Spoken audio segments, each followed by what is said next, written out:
Thank you.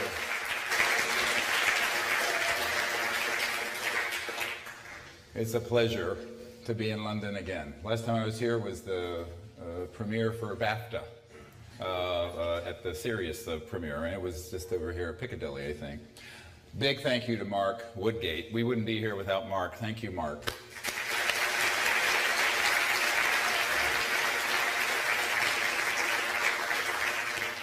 And also to Wendy and Layla and the other volunteers who are here, but yeah, helping get everyone in and seated. It is completely sold out, so there may be some people coming in late, so they'll be filling in seats. This is also a live webinar. It's going worldwide, so at the end there'll be a chance for some questions and answers, and for people to briefly ask questions. But I really want to thank everyone for supporting this tonight and coming out. We didn't know how many people would want to come out in the middle of the week like this, but I was in Europe doing a CE5 training expedition in Portugal, which I'm just fresh off the farm in Portugal. We were on a farm actually, and it was beautiful, and I'll maybe have time to share some of what happened during that expedition. And we did a similar presentation to this, but not live webinar in Lisbon, with wonderful people there, and some people who were in the military there came and shared their stories of some encounters with us with these ET spacecraft. So, it's a wonderful opportunity here in London, by the way, for you guys to organize around contact groups in CE5, the Close Encounters of the Fifth Kind Initiative, and also disclosure efforts. Because the two powerhouses on the secrecy of this whole subject are, in descending order, number one, United States, number two, Great Britain, number three, everyone else. And you're seeing a document up here I'm going to talk about in some length of what has happened over the last 7 or 8 years with the French Ministry of Defense. And the irony of being the head of the Center for the Study of Extraterrestrial Intelligence and the founder of the Global Disclosure Movement is that since that date, I've been sitting on the most important government document in the history of the UFO subject, but didn't feel I could share it because I didn't want to burn bridges to the Sarkozy regime and the Ministry of Defense officials working with the French government at that time. I feel at this point enough water has passed under the bridge that I can share it, so that's why I'm sharing it here in London and worldwide, and soon it will be up on our website. The key thing to understand is that there's two things going on with the projects that we founded 25 years ago this month. In fact, it's the 25th anniversary of the Center for the Study of Extraterrestrial Intelligence. And it started as an effort to organize people, a citizens diplomacy effort, to end the hegemony of covert programs on the issue and let the average person make contact and be the face of humanity instead of a bunch of petro-Nazis and militarists and warmongers and misanthropic money whores. Other than that, I have no opinion about the subject. And, but the whole impetus was the concept of transdimensional physics and the interface between consciousness and non-locality in physics, what Einstein called the spooky theory. All right, we'll get into this a little bit later. And so, by 1991, 92, we'd gone to Belgium and had some amazing close encounters of the fifth kind, which is when humans initiate contact and these interstellar vehicles and people show up. And then we went down to Florida and had a group of about 50, 60 people just for a weekend. And as you've all seen in the film Sirius, there were these 4 ET craft that just materialized in the sky. That's the videotape when the guy with the very deep southern accent is going, "Holy damn hot shit." Yeah. I questioned whether I should edit that out of the documentary Sirius, but I just said, no, that's cool, it's authentic, it's cinema verite, so let's leave it in. And so from then on, what happened is that the intelligence community took note of what we were doing. The Disclosure Project was an outgrowth of Project Starlight, which, as many of you may know, was the initiative that I started, that then Lawrence Rockefeller played a support role in, not a primary role in, to brief the Clinton administration, et cetera. In December of 1993, independent from anything Lawrence Rockefeller wanted to do, I was asked to brief the sitting director of the CIA in the United States. My wife, who is here, Emily, thank you. Emily, by the way, we definitely wouldn't be here without my wife, Emily. Thank you, Emily.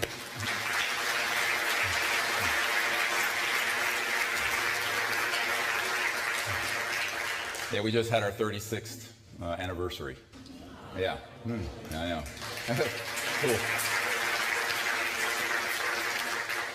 But the people, you know, who started this project with me, we never thought it would be of that much interest to the government because it was really a citizen's effort.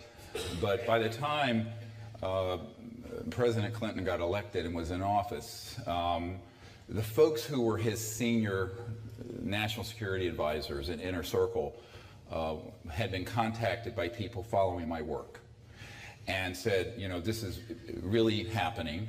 And they knew in the intelligence community that we had figured out the Rosetta Stone of contact, meaning non-locality in consciousness, coherent thought, like laser is a coherent light. We're going to talk about this. And transdimensional physics, how interstellar systems interface with coherent thought. Recently, Mark Zuckerberg of Facebook said his next thing he wants to work on is how to actuate the technologies with thought. So a lot of people are picking up on this concept 25 years later.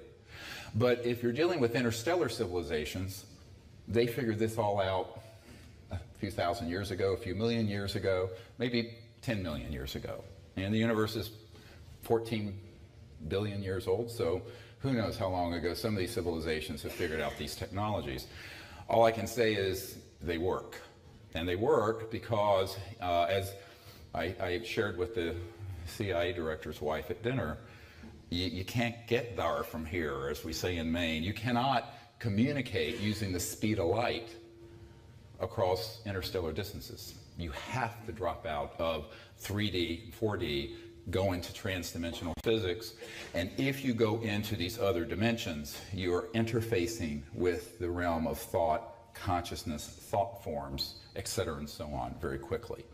So all of these civilizations have figured that out. And in a way, it was a shocking concept 25 years ago, except if you looked at the research, there were a lot of people who were doing things with DARPA, the Defense Advanced Research Project Administration, Stanford Research International, doing remote viewing, people like Ingo Swann, who is a friend of mine, some of you may have heard the name, David Morehouse, others. And what they found was that, in fact, those systems work, and Dr. Bob John, J-A-H-N at Princeton, a professor of engineering, found that actually if you put your awareness on a random number generation, you can shift, whether it's putting out zeros or ones. And that if two people who love each other or are united do it, it's an exponential increase. And this has been reproducible over and over and over again in many scientific models, even though it flies in the face of the conventional reductionist linear 3-4D model. So in the upper echelons, or I should say deeper echelons, of the intelligence community and military and also academia, this is really well understood. It's only the mainstream media and sort of the mediocre academics and mediocre government people who don't understand this. But the exceptional folks do. So when we started experimenting with this, and boom, it immediately got on the radar scope of the intelligence community, much to my chagrin. And we were approached by some folks who first threatened me, and I told them under no uncertain terms I cannot be threatened or bought off or intimidated. I basically said, go away. But they persisted, and what we have found is that whatever we have tried to do for disclosure and contact, there's a countermeasure that gets created by the intelligence community. And this is true at the level of presidential intelligence and even folks who direct, you know, your government and MI5, MI6, your Ministry of Defense head. And as you all know, Lord Hill Norton, everybody familiar with Lord Hill Norton? He'd been your MOD head years ago. And when I was at his cottage here in Hampshire, he says, you know, the whole time that I was head of the Ministry of Defense, and of course MI5 and MI6 by extension, you don't have a separate CIA director type person, I was never told anything about this. I only found out about this after the fact. And he was very upset about it. And most people would assume someone at that level of your intelligence community or your Ministry of Defense, you know, major G7 country, group of 7 country, top economy in the world, would be knowledgeable and would be pulled into the briefings on this subject. But they are not. And the same is true in the United States, for the most part. Now, people say, well, why is it that some CIA directors have known and others haven't? And some MOD folks have known and others haven't. And I always point out, it has nothing to do with your rank, nothing to do with your position, nothing to do whether you're a doctor, a PhD, an MD, and in this case also an admiral in the Ministry of Defense. It's all based on whether you are going to go along with the agenda. No, not the alien agenda. The agenda of secrecy. Because this subject, as you all know, once disclosed properly and in a hopeful and productive way, would leave no aspect of life on this planet unchanged, up to and including the complete rearrangement of our macroeconomic system, our energy system, political system, social system, and ultimately major religious systems and thought. That, of course, is enough to keep the brakes on anything, because as a very interesting guy at the Jet Propulsion Labs once told me, he said, you know, he was talking about these obelisks and other objects on the moon, I mean on Mars, and some of the other structures out there, which do exist, by the way. And Buzz Aldrin even recently called for going back to Mars to investigate them, right? You may not know that, he did. And, but this guy at JPL said, you know, we can't disclose that to the public. I said, why not? It's old stuff. These are old structures, millions of years old. This is not something a few thousand years old. He said because it would show the ancient connection between other civilizations and the development of intelligent life on Earth, and that would collapse the foundations of every fundamentalist orthodox belief system of every religion on Earth. I said, well, good. He says, no, you don't understand. There's a lot of power there. This big of a change they do not want to see happen. All right? So you have that aspect of it. It's let's call it the paradigm shift on a deep philosophical, spiritual level. Then you have the shift that would be on the level of the macroeconomic system, which the system of, I mean, look, these lights and everything here is running off of 1940s atomic power, if you have a nuclear power plant, or late 1800s fossil fuels, right? So we basically have a civilization that its entire system is running on a 70 to a 120-year-old paradigm of energy and a macroeconomic system that goes with it. So if you change that, you have to be prepared for the biggest change in the history of the human race. I estimate that everything that is from the Industrial Revolution in the early 1800s to now would be eclipsed by an order of magnitude 10-fold greater within 20 years of the disclosure of this information and the technologies that are attendant to it, that pull energy out of the zero-point energy field and allow for the Z-plane of travel, levitation, boom. So there it is. You know, Peter Thiel, one of the co-founders of the PayPal with Elon Musk, who now has, as you know, the Tesla Motors, said recently in an interview on CNN, basically there have been no technological developments in 50, 60 years of any consequence. It still takes you the same amount of time to go from JFK to Heathrow now as it did in 1964 on a Boeing 707 instead of the Airbus 380. Same thing. And so when you look at that, and this is always a shocker to people who say, I'm working in the high-tech industry. I said, we don't have any high-tech industry on planet Earth. And as Michio Kaku points out, we're not even a level 1 civilization. Well, we're level 0. Level 1 is you're living peacefully and not cannibalizing your biosphere and has sustainable energy systems that don't damage the environment. That's level 1. So we're level 0. Now our group is going out, initiating contact with civilizations that are at level 300. Get it? Okay, so it's so there is a bit of a gap. We have some splaining to do.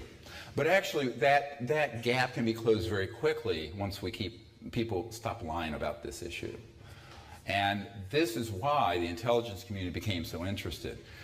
And it wasn't because of the concept of disclosure per se, it was the vision of interplanetary contact, interstellar contact. And that's why the French Ministry of Defense contacted us. Just the same reason that the intelligence community in the United States did so.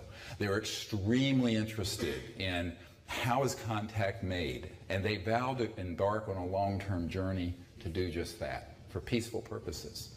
This is why this is, we'll go through this in a moment, this is the most important document ever written from a government entity.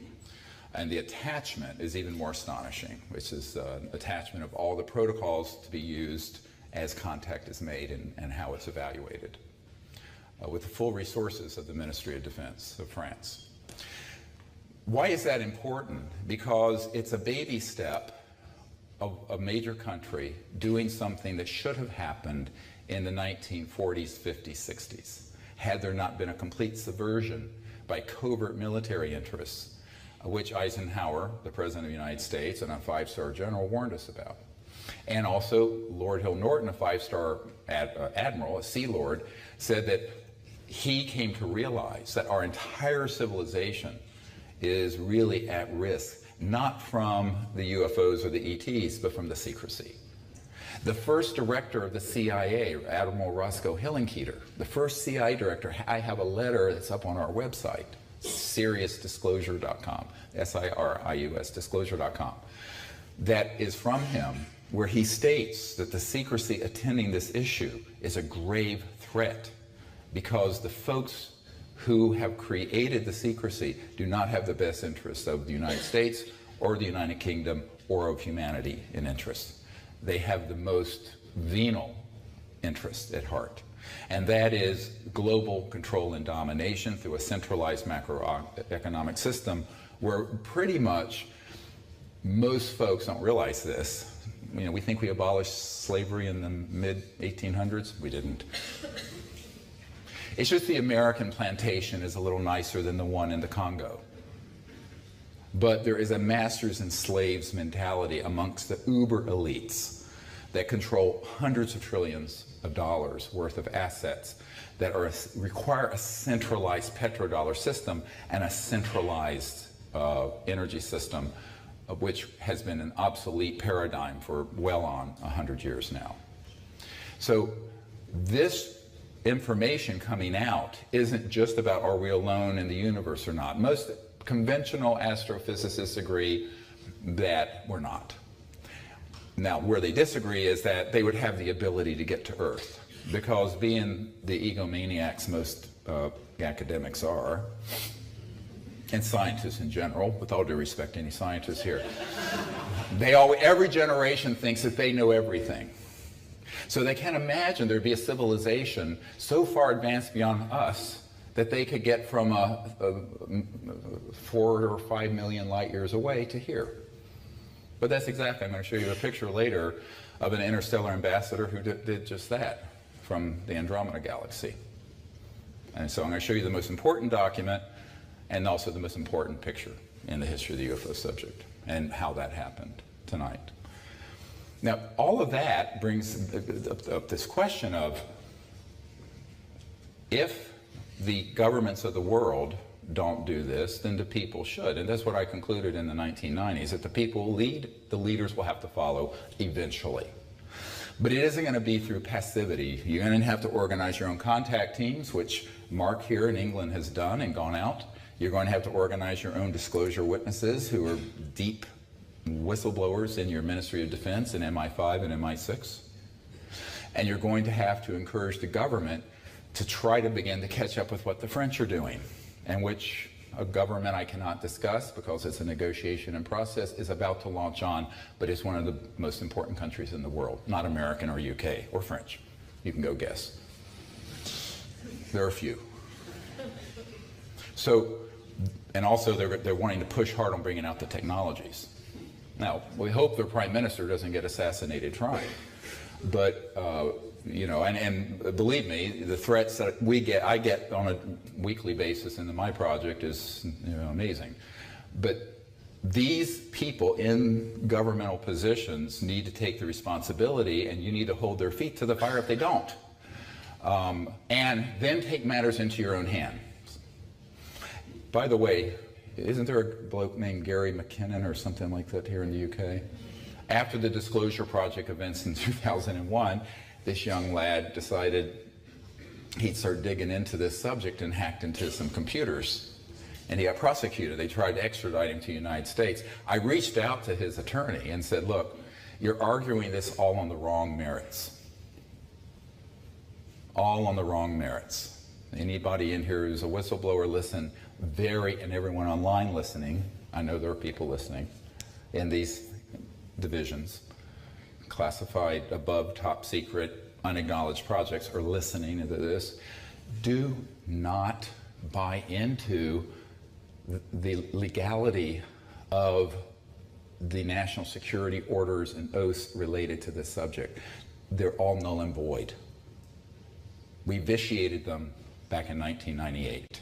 They were completely vitiated because we were able to prove that both in your country and in the United States, the president, the director of the CIA, the top people at the Pentagon and the intelligence, the J2, and head of intelligence, Joint Chiefs of Staff, the head of the Defense Intelligence Agency, which is as big as the CIA, but is its own in-house thing at the Pentagon, all of whom I personally briefed, every single one of them to a man, and including your Lord Hill Norton, had been denied access to these projects. A priori, the projects are unconstitutional and they're illegal. And if they're illegal, the rule of law does not pertain to the operations attending thereto.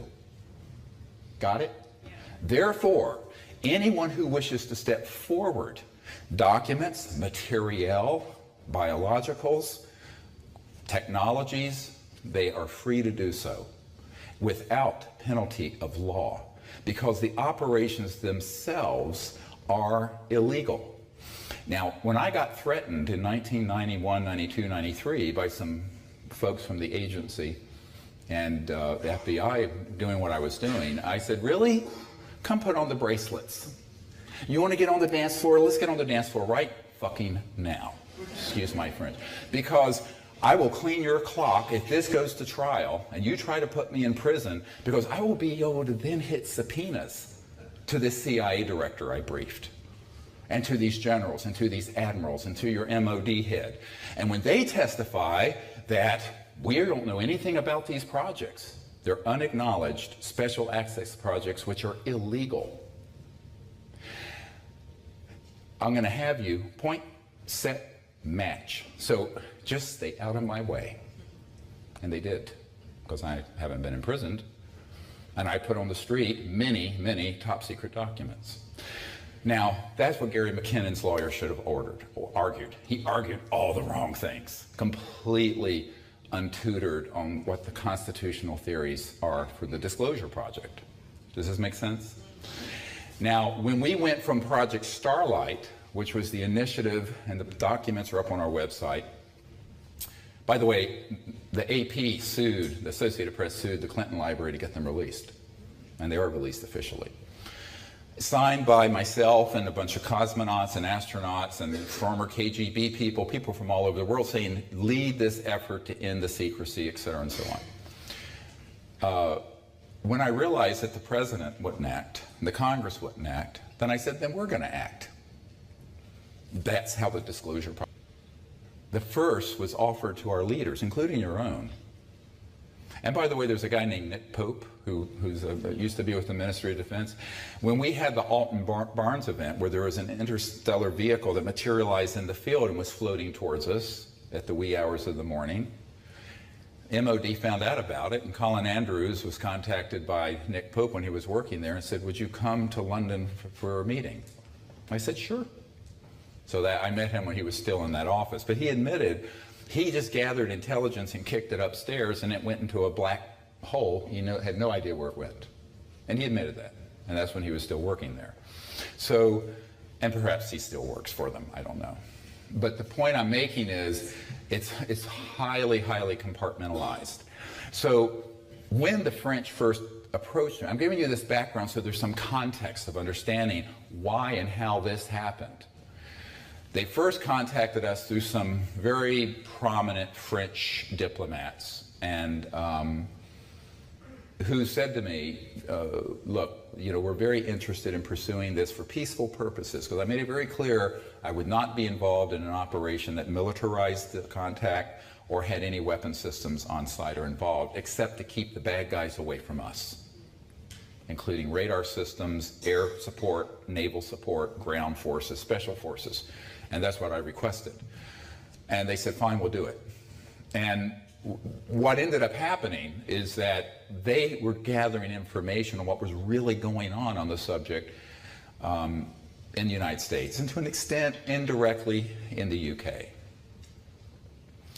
And they found out, of course, something that they didn't think was possible, because it sounds like a bad John le Carre novel or a conspiracy theory. And I wrote to them and then had some phone calls and said, look, what you have to understand is that in the United States, between, and this was back then, 100 and 200 billion US dollars a year go unaccounted for in the Department of Defense and intelligence community.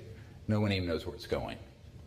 As you know from the film Sirius, Donald Rumsfeld himself, no flaming liberal, he said there was $2.3 trillion unaccounted for in the Department of Defense budget. Now the estimates are around $8.5 trillion. 14 years later after 9/11. Trillion. So the bottom line is America, the United States of America, loses and can account for more money each year than the entire Eurozone and Great Britain together's military budgets. And actually more than the budget of China, which just hit 110 billion this year, which is a rounding error in the United States. I mean, that's, nobody notices 110 billion, nobody notices that at all. Our budget is $5 trillion in the United States government. So that's the problem. It is such a corrupt morass. And I'm a proud American. My mother's family were, oh, I'm sorry to say this in London, some of the original founders of the United States fighting the British, but we love you now. And, but, God bless all. But she used to go on and on about that, because in America you have these old dowagers who are daughters of the American Revolution, and they're very crudmudgeons. And my dad is half Cherokee Indian, Native Americans, and he says, what the hell, woman, my people are waiting for the Mayflower to get here. Yeah. I said, touche. But that's, when you look at that kind of spending that is unaccounted for, and it isn't as if the president has access to those projects, or your prime minister, for the component that is going on in the United Kingdom, or most ministers of defense and most CI directors. But some do and some don't. And the ones who do, it's because they came up through the ranks and they did what I call a soul biopsy. I'm a trauma doctor, so I use medical analogies. So, if you want to take a biopsy of something to look at it, so they do an analysis of the person's values, beliefs, and ultimately it's whether they'll go along with the agenda of secrecy and criminality. Because when I presented this situation to your former Minister of Defense, Lord Hill Norton, and I'm sitting at his cottage, and he's this old guy, steely blue eyes, and I explained, he said, why wouldn't they have told me? And he was hurt, and a bit peeved, actually, mad, and his pride was hurt. I mean, imagine being in that position and being kept in the dark about the biggest secret in history. And he knew by then it was all true. And I said, well, let me answer your question with a question. What would you have done if you found out there was an illegal, super secret, unacknowledged special access project, transnational, not international, transnational, transects geopolitical boundaries, that is sitting on the technologies that would give us a new civilization without poverty or pollution, that they have enforced the secrecy through murder, mayhem, lies, deception, and intimidation, up to and including high officials in governments, both governments, including your government. He said, I wouldn't have stood for it for a bloody minute. And he was just like in a lather. And I said, that's why they didn't tell you. They didn't tell you. So if you're someone who is fundamentally an honest and good person, they're not going to read you into this. That's military speak for brief you. They're not going to get read into a project like this.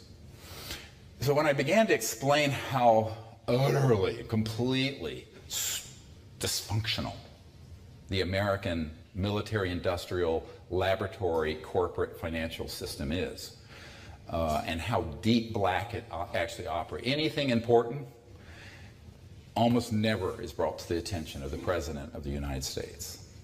I can say this with some real solid authority, or your Prime Minister, Cameron Brown. Isn't that who he is? Yeah. For now. So those are placeholders. It's a little bit like the Truman Show. Everybody see the movie in the Truman Show? You have people who are, you know, it's sort of the thing with Jim Carrey where he's living this world and it all ends up to be a set and it's all fake. I don't know. It's a great movie to look. It's a great, interesting parallel to this. And so the Truman Show is pretty much what our normal political system is, including most of the good people who are in your Ministry of Defense, intelligence community, politicians, etc. It's an extremely tightly compartmented operation. It's very well funded. The other part to understand is nothing important of any strategic significance is above the surface of the earth. If it's above ground level, it's not really that important. It's fungible, replaceable. Everything critical is underground basis, all throughout the United States, Australia, Pine Gap, and also here in the UK. So anything that is critically important is not sitting above ground. You're not going to see it with a spy satellite. You're not going to see it from an aircraft. And access is multiple levels of entry. I've been in a couple places like this.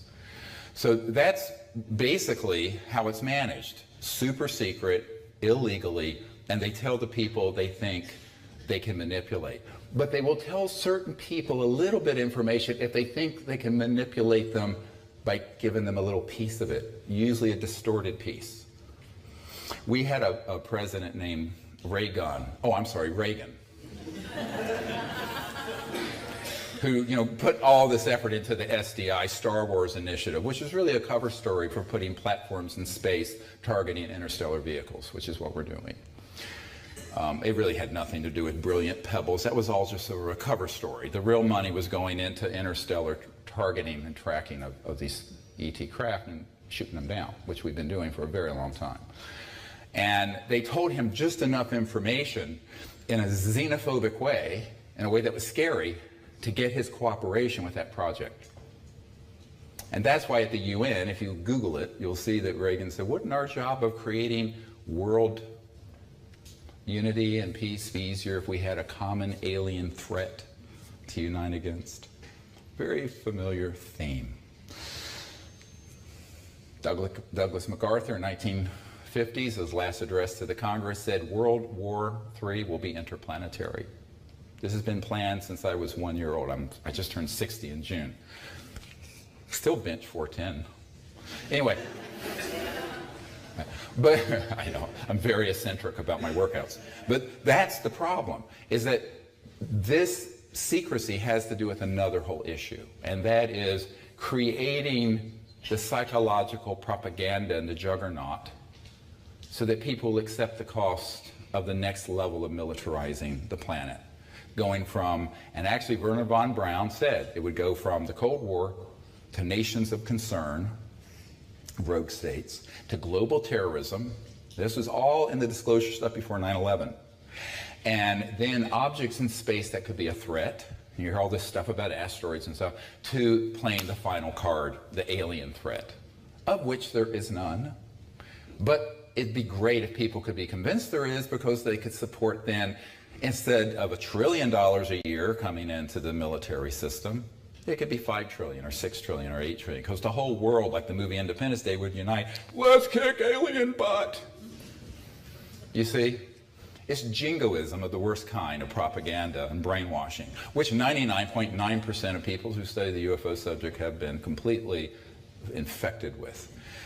And that creates its own problem, because ultimately, if you're going to have the public approach this subject in a way that's going to be helpful, it doesn't help to trade humans fighting with each other like murderous monkeys that we have for thousands of years, to starting to fight within other planetary systems. This is not progress.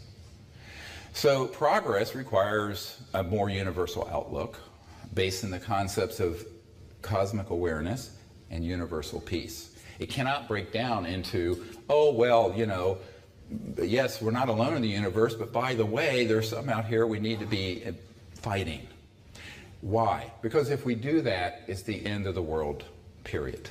It really is. You're talking about weapon systems that are scalar electromagnetic systems that go beyond the speed of light. You know what a scalar is? Or longitudinal? Everybody know what this is? I'm going too far, too fast? Well, a quick course in it. The light you see in this room has a wave component, right? And it's 186,000 miles per second. That's how it travels. A longitudinal scalar is not a wave, but longitudinal in a point, and it's at multiples of the speed of light. You weaponize that, you got something. And the United States has weaponized it.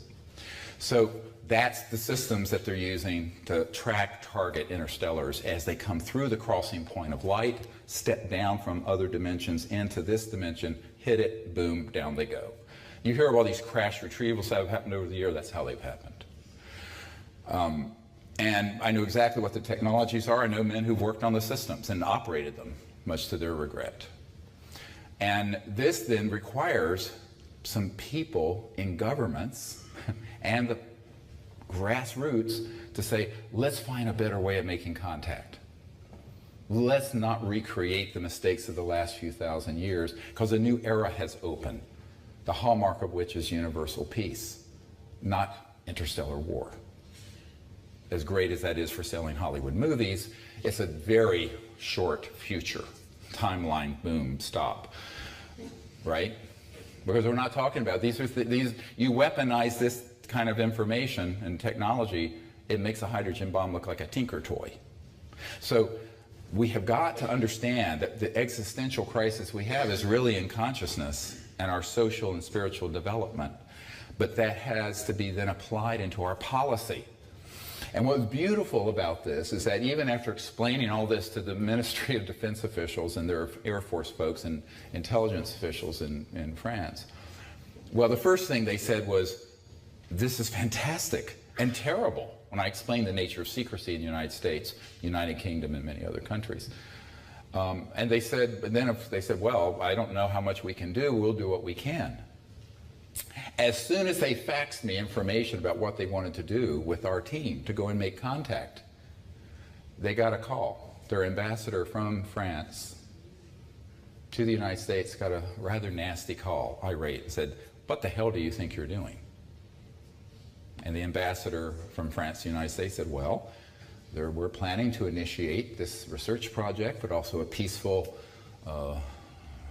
rapprochement with these interstellar visitors in a scientific but a visionary way, and we're cooperating with Dr. Greer and his team to do so. And the intelligence folks in the U.S. on the other side said, just stay away from any U.S. assets in any U.S. territory. And the guy said, look, it'll be on French soil, so bug off. And that's how that conversation went. But so there were all manner of delays, which when you see the translation of this letter, you'll see it, the Admiral Morin is apologizing for the delays because there was all this interference going on. You don't step onto this stage without, I mean, you're going to, you know, anyway, you're going to have the whole thing coming at you like a freight train, which we have. But the French stayed true to their purpose, and we eventually did a fantastic CE5, Close Encounters of the Fifth Kind event. Now, was anyone there in France in 2010 or 11? Yeah? Most people don't know that they were there to be trained, but it was actually an event for the Admiral and the Ministry of Defense. So they piggybacked their, is this disturbing or interesting? I don't know which. Well, this is the way I have to do things. They wanted to be discreet. So they piggybacked their Admiral and their systems on a public CE5. And of course they were there sitting in plaid shirts and looked like just regular Frenchmen. But the whole area, we're on a 2,200 acre estate, was cordoned off. And you'll see a photograph from a trans-dimensional ET vehicle that blipped in and blipped out very quickly there. But they tracked objects going over the site in excess of 200,000 kilometers an hour. And all kinds of phenomena in the field, weird things like something you see on Close Encounters of the Third Kind. You know, we had the cars parked in a hayfield and some interstellar trans-dimensional energy form went up and down the cars and turned the lights on and off, did all kinds of strange things. So they were very, very pleased with that. And so then they've sort of gone on from there. But the idea, just the idea that a Ministry of Defense official at this level, very senior admiral, and his team working at the highest levels of the French government would say, we want to pursue interstellar and intergalactic contact for peaceful purposes. This is huge news. This is an enormous development. The superlatives really can't reach it, just the idea that they'd go this far, and that they try it, and that they came, and that there's still operations going on, but they're keeping very quiet about it. Part of it is that there are elements of this so-called majestic group, MJ12. It's actually the Majority Committee on Intelligence. That's really what it stands for. That was founded decades ago. Have representation in France and also in French industry, and there's been a lot of pressure to cease and desist in France, as there would be against anyone in your government who initiated it. But at a certain point, can't we get together behind these folks and say, we're going to do it, and we're not going to be intimidated, and we're not going to be stopped, because it's time for us to go into this future that is peaceful and universal, and allow the public to know in an open CE5 event. This demonstration event in France was just a demonstration event for them. But eventually I see in the future, and I've had very lucid dreams of the future, where there's absolutely open contact with the full cooperation of governments and the military around the world, where they realize what a mistake they made making this secret, and what a mistake they've made creating an adversarial dynamic between humans and these interstellar civilizations. So I see that happening, and this was the first major crack in that wall of not only silence, but of stupidity. The stupidity of a militaristic approach to something that should never have been militarized. Never should have been militarized. And, you know, there's a senator in America named Barry Goldwater, who's passed away. He was ran for president in 1964. And I was at his home in Arizona some years ago, and he had left the Senate. John McCain, the Senator McCain who ran for president against Obama in 2008, he took his seat. And I was at his home, and he said to me, you know, he had found out about this information because he was a general in the Air Force Reserves and had been on every committee, you know, Intelligence Committee of the Senate, Armed Services. He says, but I never got anything official about it. I only found out about from pilots and whatnot. I said, yeah, of course. They're not going to tell you at the Senate Intelligence Committee. They're never going to brief you on this. And, you know, and he looked at me, you know, and he just said, you know, what do you want to do? I said, I need your help to bring this information out. And he says, yes, you're right, it's time. He says it was a goddamn mistake then and a goddamn mistake now that this was ever made secret. And I'm sitting in his living room, very interesting. This is a right-wing conservative Republican saying this, and a military guy. So I said, well, what can you do to help? He says, I don't know. I said, who do you know? He says, well, I know everybody. I said, okay. So I started going through some names of current members of this committee, the Majority Intelligence Committee on Interstellar Matters, MAGIC, M-A-J-I-C. And I got to one name, and he knew the name. And it was Admiral Bobby Ray Inman. And Admiral Inman had been head of the National Security Agency, and before that, one of the deputy director of CIA. But he left the government and got onto the board of Science Applications International Corporation, SAIC, which is one of the crown jewels of the contracting business dealing with anti-gravity and ET and UFO issues in La Jolla, California. And he says, oh, I know Bobby Ray. We've been friends for years. I said, well, give him a call, would you? So he did. Got a call from him later. He says, I can't make any more phone calls like that for you. He says, they read him the Riot Act, and Admiral Inman was made very clear, stay off of this if you know what's good for you and your family. So Goldwater tried to help us, got kind of shut down.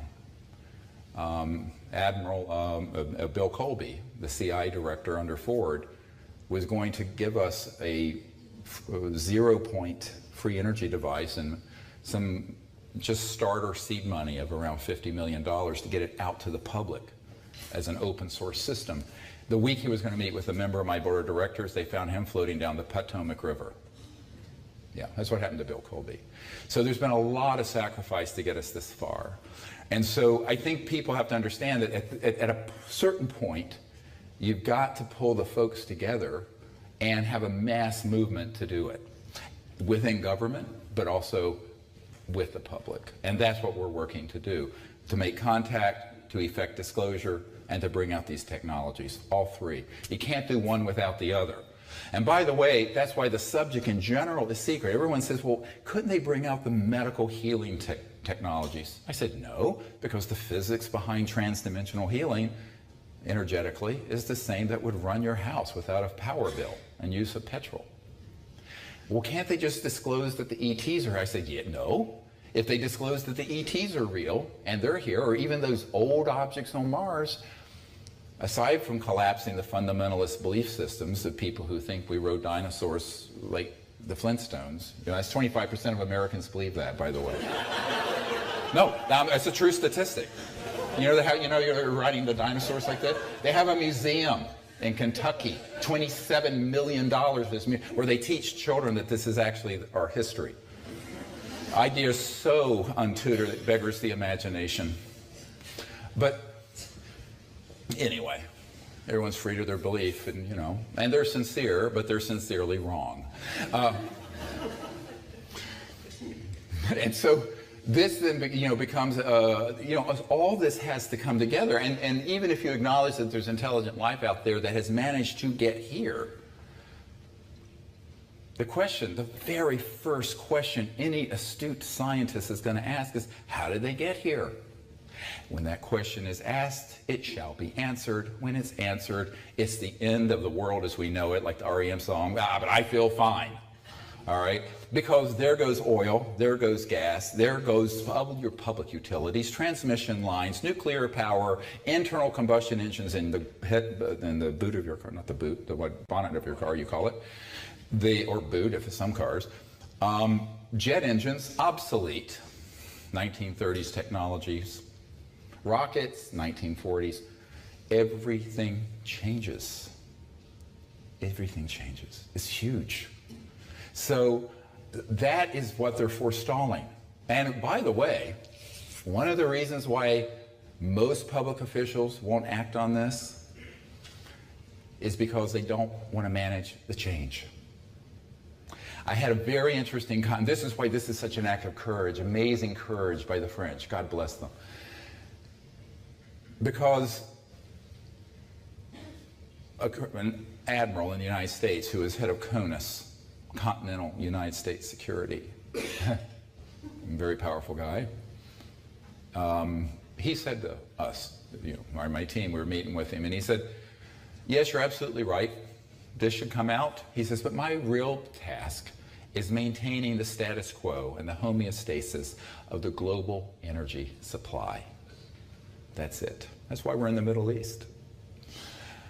And he says, what you're proposing would be so much change so quickly that no one wants to manage it. I want to retire from this command and go fishing at my ranch in Montana. This is what he said. So a lot of the secrecy is by inertia, it's sort of the banality of evil. You know, it's just not wanting to do it because it's easier not to. However, in the meanwhile, you have 7.2 billion people living on late 19th century technologies, destroying the biosphere, the have and have-nots gap growing, which is a prescription for global revolution and terrorism, by the way, of course. And on top of it, you have a renegade group of unacknowledged special access projects who do not answer to your elected and appointed officials or to mine in America, doing as they please, up to and including targeting, tracking, and shooting down these interstellar vehicles, trying to provoke World War III. That's what they're trying to do. Because they've already figured out the technologies. As you know from the film Sirius, an IBM executive named Jan Harzan was with Ben Rich, the head of the Lockheed Skunk Works, the super secret facility that the U2, you know, there's a band, British band called U2, Irish, but there is a band, there's also a jet called the U2. But stuff that was conventional spy stuff. The real action at the Skunk Works, just like at Lockheed Martin, my uncle's old company, my uncle worked on the lunar module, the thing that landed on the moon, put the first man there. Northrop Grumman, SAIC, BAE Systems, MITRE Corporation. There's a whole constellation, Raytheon and E-Systems. The real high end of it is the trans-dimensional physics, the technologies, the ET issue, anti-gravity, wrong word, electromagnetic-gravitic systems, high voltage systems you put over something that can float and zip like that. In 1954, October, there was a man who was on our team, worked with us for many years, has recently passed away, so I'll mention who he is. Third highest ranking guy at the Naval Research Labs, the largest Department of Defense labs in the United States, named Rick Foch, F-O-C-H. He was in the vault and saw documents where in October of 1954, we had mastered gravity control. So a lot of the things you see zipping around are not interstellar. Many of them are ours. And there's the state-of-the-art research facility at the Lockheed Skunk Works in the high desert of California near the Edwards complex is a subterranean facility called the Cube, C-U-B-E. It's a cube-shaped facility deep underground. It's connected through underground connectors to the Nellis Range, mistakenly called Area 51. No one calls it that in the business, by the way. That's a misnomer.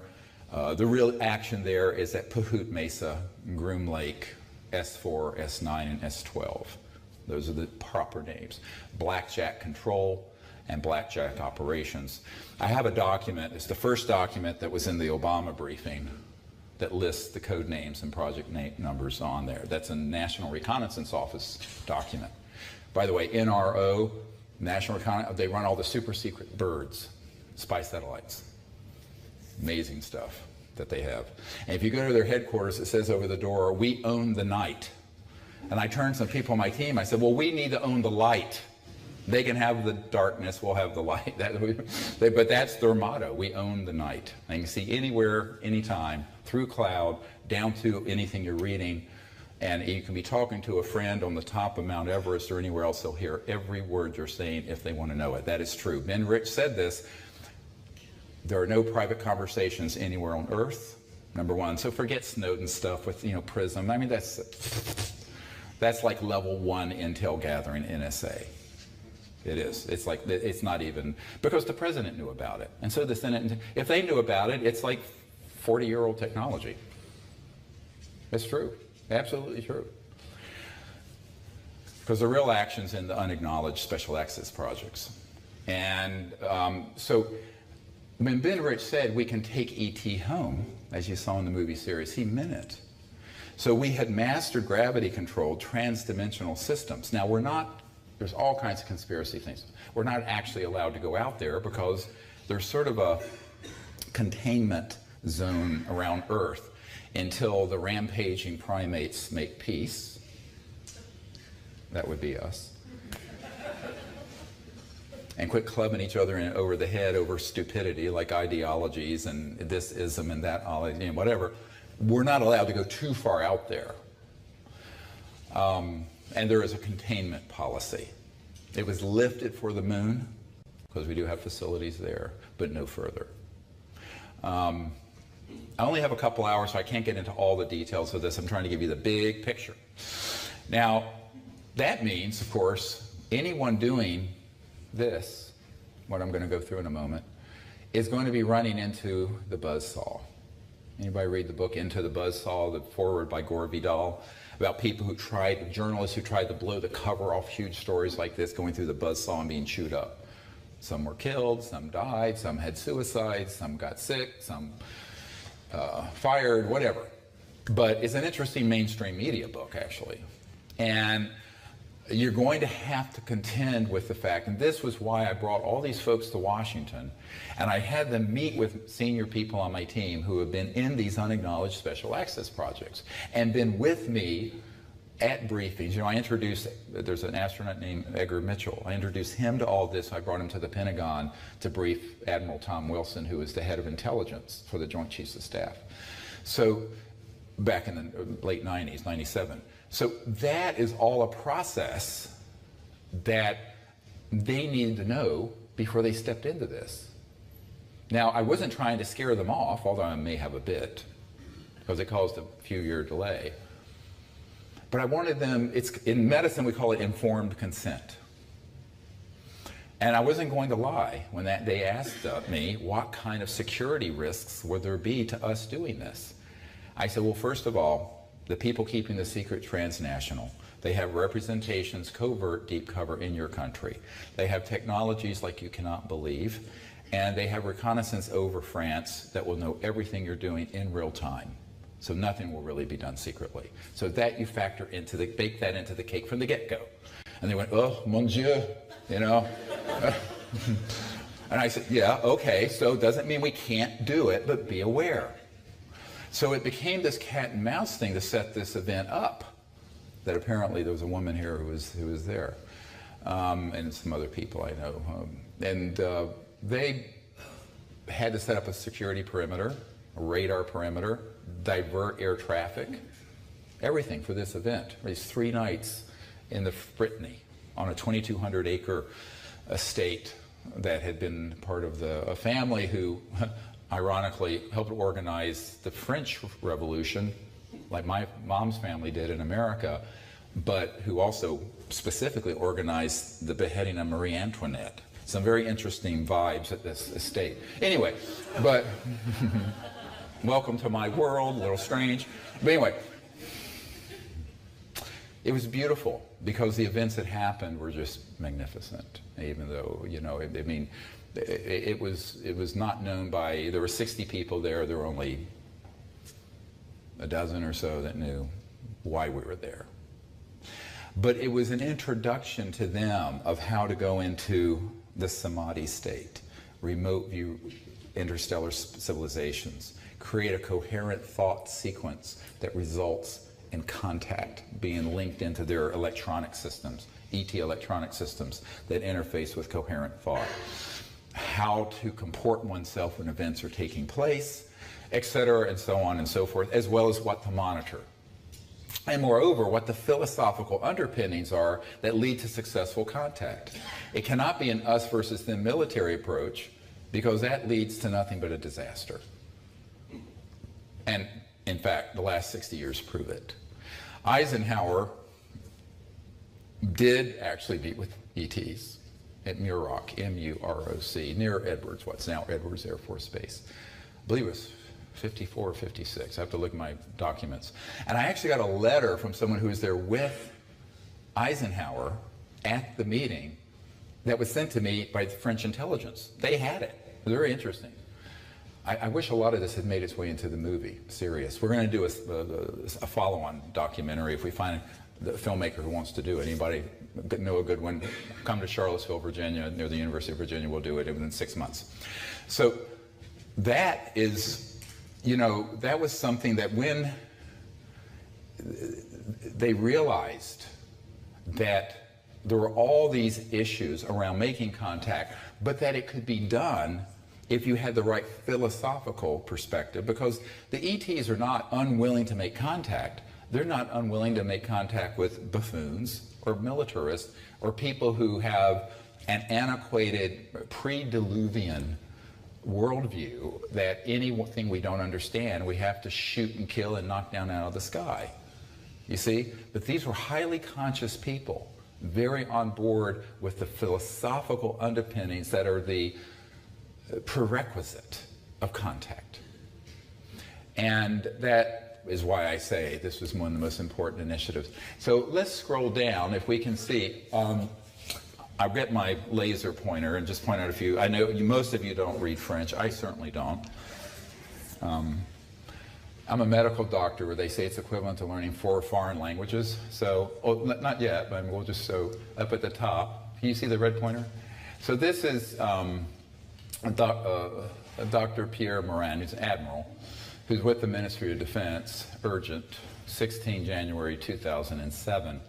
It was also copied to a SPARAD, a group that is working with the Ministry of Defense for making contact. It was primarily addressed to me and our host at the estate, Philippe Aubin, and his brother who owned this massive estate in France. So as you scroll down, you'll see the signature and the seal for the Ministry of Defense. Now, if we go to the translation, I'm not going to read through all this. This will be up on the website soon enough. We had someone just recently do a better translation than what we had that I showed in Lisbon, interestingly, which we'll pull up here in a moment. You'll see that the first parts of it are dealing with sort of an apology for the delay. And the delay is the backstory I was telling you about. They had to gather all this intelligence about what they were facing and what kind of countermeasures they might encounter from the American/British/MAGIC, M-A-J-I-C committee. So that's why the French Ministry of Defense assured its presence for the test attempted contacts beginning the 4th week of this year. They wanted to do it in 2007. It ended up happening, I think, 2010, wasn't it? 2010, my friend who was there. Apology on behalf of the Ministry of Defense for this temporary inconvenience.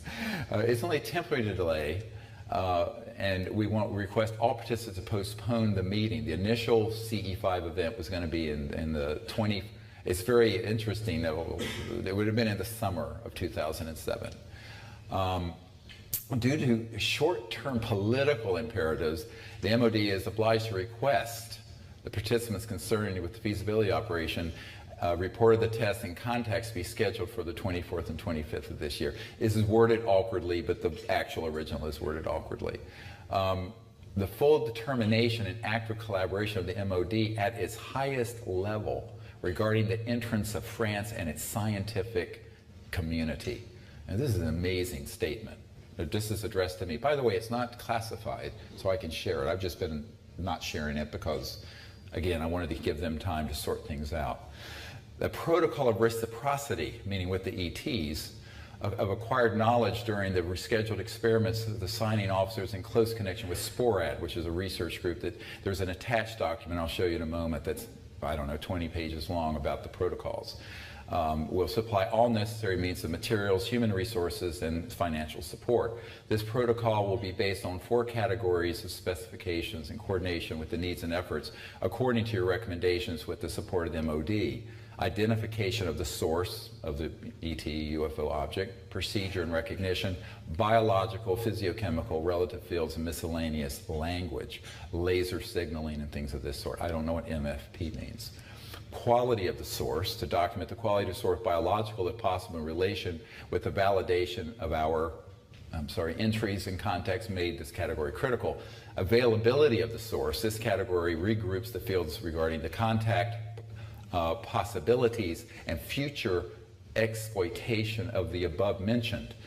The collaboration of the delegation representation of the Ministry of Defense with its full technical backing requires the agreement from each party on the process, analysis, specification, concept, implementation, necessary means for exploring the scientific results. These results must allow us to conclude in a performance evaluation system in the advanced framework of the more action models regarding the objectives brought through your experimental proposition and the electronic and optical means you wish to use that we accept to put in your disposal during your stay in France. So I had sent a very exhaustive list of the material, what we needed to have in place, the security perimeter, the radar monitoring, the air traffic control diversion, on and on and on. My document is another huge document, which actually ought to be released with this one, shouldn't it? Just thought of that. Make a note, Emily. All right, we'll dig it up out of our archives. The basement of my house is like a very interesting vault.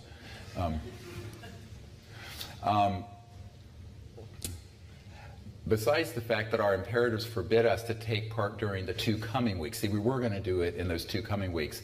The request, the means of putting at your disposal in absence of all circumstantial recommendations, did not allow us to account to our superiors with all the required scientific certainty and to engage a process of long-term exchange on this experimental field with you. What this is trying to say is that the delay was because they couldn't get everyone else on board to do it in 2007, so that's why it got pushed to 2010. In the hope of your understanding and respect for our political imperative. So there are a lot of arms being twisted here. You can read between the lines. That will become a certain commitment and our will hereby affirm to proceed on an exhaustive journey with you on this topic. We will be able to erase the disappointment of the postponement of the first contact that was going to happen at the end of this month. That was in January. On behalf of our representative, I'm pleased to wish you all the best for this coming year and outstanding results for our 2 countries. So, of course, I'm American. So, obviously, this was intercepted by the National Security Agency, and that's when the ambassador to the United States from France got this rather nasty contact. So, this is such an amazing sort of paradigm shift that a Ministry of Defense. So if the French could contemplate doing this at this level, and this was at the highest level, as it said, including political, meaning that the President of France, Sarkozy, why can't it happen in the UK? Why not? You need to break with the Americans on this. And not with the American government, because the American government would be on board with the secret, illegal, corrupt kleptocracy of petro-Nazis and fascists that are running the world amok. You guys need to get your government to do this. Why not? All right? Help me do this in Great Britain. All right, now we'll show the Sparad document, which is, we're not going to go through it. I just want you to get a sense of it. It's this very long tome, I don't know how many pages it is, that goes through all the scientific procedures we're going to do. And that they would engage on. So this becomes a template that can be then taken by other governments. So there's another government in the world that I'm in the process of briefing who are quite interested. And about 2 years ago, almost exactly 2 years ago, I was on an island in off Australia, in the Great Barrier Reef, with 120 world leaders. I was asked to be the keynote to talk about this stuff. And the Minister of Defense for Australia was all kinds of people. I'd be honest with you, I thought I'd hurl myself off the dock into the Coral Sea by the time I got off that island, just because it was so stressful. You know, anybody read the book To Kill a Mockingbird? But what they used to talk about, the hate stares, you know, that the African Americans would get this hate stare.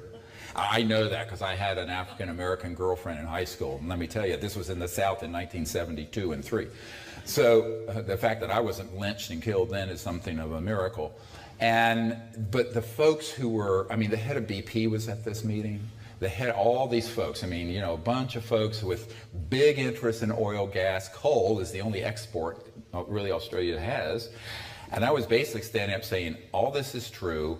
There was a physicist there who was collaborating, who was presenting the science behind trans-dimensional electronic systems that pull energy out of the zero-point field, and this in front of 120 of the most powerful people in the world. So there was maybe 20% of them that thought, oh, this is a solution finally to the environmental and da-da-da-da. And the others were looking at me with these hate stares, like, I'm going to kill you. I couldn't get off that island fast enough, let me tell you. It was very stressful. And I couldn't take anybody with me. A security team or anything, so I was just kind of there, you know. And the only way you could get to the island was a private helicopter, which I don't have, or their yacht, the yacht for the island, which was not at my disposal. So I was stuck there for 3 days. It was very interesting 3 days. This is the kind of stuff I have to do. But from that, and from the film Sirius, which, by the way, last month became the #1 documentary on Netflix in North America. It's not available on Netflix in the UK yet, but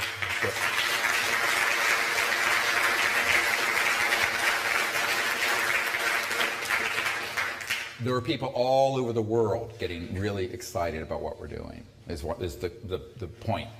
From the French to these other countries. And I think that what we have to understand is that there are two processes. A lot of people ask, you know, when is disclosure going to happen? I said, well, it already did. We did that 14 years ago. The majority of people in the world think UFOs are real and the government's hiding something. Now, what they really mean to ask is, when do you think official disclosure by the governments and the whatever going to happen? I said, well, that was supposed to happen in 1993 and 94. And that was the indication from the Clinton administration. But it's like when Jimmy Carter wanted to do this in 1976. You know the story? 2 goons with all excess badges went into the private quarters of the White House and said to President Carter, if you would like to complete your first term as president, you will keep your goddamn mouth shut about this. I know for a fact this is what happened. So look, you know, ultimately it's how courageous are you, and do you have enough people willing to support what you're doing, and are you willing to say, full speed ahead, damn the torpedoes, you know? And I tell people it is about spiritual courage. It doesn't mean we have to go to DEFCON 1 and have war over this. It means we need Defense Condition 1. It means we need to come together and be courageous, spiritual warriors, and have the courage to do the right thing. The lack of courage on this issue, which was, that's why I was so impressed with the French going this far, is why it's secret. It isn't that it can't be done. People aren't courageous enough to stand up to the thugs. But you know what? If Winston Churchill and FDR, Roosevelt, and that generation had that attitude, we'd all be goose-stepping to Adolf Hitler's grandson. Sorry. But we've got to find the courage to do the right thing on this, the most important secret and the most important subject in the history of the human race. Absolutely. And that's really what I think we need to find the leadership for in every country we can. And that's why I continue to work on disclosure efforts while I'm also training people in the public to make contact. Because here's another little fact. I'm one guy. I put my pants on one leg at a time. I'm really just a country doctor from North Carolina, live in Virginia now. But if there are thousands and tens of thousands of people, which is emerging, doing close encounters of the fifth kind in teams, they can track what I'm doing all the time, and they do. But they can't track tens of thousands and millions. They don't have infinite resources. And so by decentralizing this initiative, both for disclosure and contact, is the best way for this to happen. So I'm asking people to think about this. It's a big mistake to think that one person or a few people are going to do this. Years ago, a good friend of Bill Clinton's and Hillary Clinton said, oh, why are you doing this with the public? Just assemble a few of us elites and, you know, blah, blah. It was this masters of the universe, elitist idea. I said, no. I said, first of all, that won't work. Secondly, they're going to know what we're doing, that are adversaries in magic. Third, if we are not decentralized, and we don't have a lot of people doing this, it's too easy to shut it down. But if you disperse it to the public, And that's why on our website, SeriousDisclosure.com, there's an app. You can put it on your phone, turns your phone into a magnetic field meter, has all the remote viewing protocols, everything. It's a little app. There's another app that's free that you can download that will show you where CE5 people are in your community that you can meet up with, like Mark here in London or in Brighton and other places. So all the tools are out there if you go there and drill down on that website, so you can do this yourself. But don't, stop sitting at home eating Cheetos and watching television. Or not Cheetos, chips, or whatever you have. Crisps, I think you call them. I'm learning a little by that. Crisps. You really want to be able to empower yourself to do this. So it's wonderful that the French with Spirad, and this is just a cover, I just wanted to show it to you. This is a draft from '07, and it's gone through another series of refinements. All this will be up on the website soon enough. But I think what you want to see is, how do you do this? And that's where you say, well, if the protocols are understandable and everyone can do it, why don't we do it and bypass the bureaucracy of government? We should, but we're doing both. So we should hope and train governments that are friendly to this and let them experiment with it for peaceful purposes. But the real action, really the real power, is with each of you and with all of us together, because that they cannot stop. And they knew that. That's why I said, you squeeze the toothpaste out of the tube fast enough and hard enough, and that was my objective 25 years ago. So lots of people understand what the contact protocols are, why they work, how you practice them, and then go out and start doing it. You'll be pretty amazed at what will happen. Pretty amazed. Now, it may not be what you're expecting, because most people look at too many Hollywood movies and they don't understand what the nature of interstellar contact is, which is the next thing I want to get into. So if we put in the Super Select, we'll start showing. And really, we're going to have to dim the lights a great deal for this to be meaningful. But I'm going to show some of these only because I want you to see over the last 25 years all the different kinds of phenomena that have happened. And it runs the gamut to fully materialized craft overhead, to what would almost look like a hologram of an object that shimmers in and is partially materialized in the desert right outside our circle, sitting in meditation. And I want you to understand that these are all ordinary people doing this. And, oh, beautiful. Oh, my God. Oh, I can't speak that fast. I'll try. We had simultaneous translation in Portugal. Those poor translators were like fried by that. Yeah, that's fine. While he's setting that up, I just want to set the stage of what we do. You know, we go out under the stars. We just came back from Portugal for 7 nights. Beautiful. We had amazing events happen there, beautiful events, huge objects that came over, a number of things I've filmed. Those will be coming out soon. The protocols involve, we send up a very powerful laser signal to give them a vector exactly where we are. We have electronic tones, which were actually recorded out of a crop circle by the BBC. Colin Andrews gave them to us, that we then send out over radio transmissions. And then we have the remote viewing protocol and the coherent thought sequencing I briefly mentioned earlier. And so,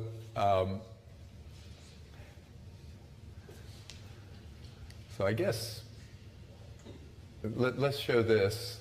I want to go through this one first. Bijou. This interstellar ambassador's name is Bijou. We know because he told us. And this is actually his form. He has night vision goggles, a convex forehead, something that looks like a yarmulke on top of his head here. He's in a cone of light, you'll see in a moment. This is the right side of his face. This in the dark is the left side. This is one arm and hand. This is his chest. This is his booties and feet here. Now, what's interesting, look at the size from his nose. You see his nose and eyes, one eye and the other eye's here. And if you look at the cranial vault As a doctor, the first thing I noticed. So if you looked at the people next to you, the distance from their eyes to the top of their head is this. His is 3 times that.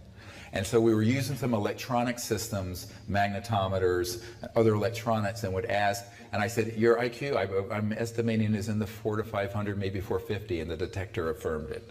So we do a lot of things with electronic communication that's transdimensional. So let's go to the other one that actually shows the whole picture. And I'll set up the setting of how this happened. And this will happen to you guys also if you form teams. So these images. So this happened about 6 years ago, not quite. We were in the desert in Joshua Tree National Park. And we had taken a break from what we were doing, and I'd walked out east of the field in the desert. So this orb, this is not a star, appeared right beside me, fully materialized. And it followed us back to the group, and then we heard 4 or 5 people talking, but not English or not any earth language, but you couldn't see them. I have military-grade night scope binoculars. Nothing was there.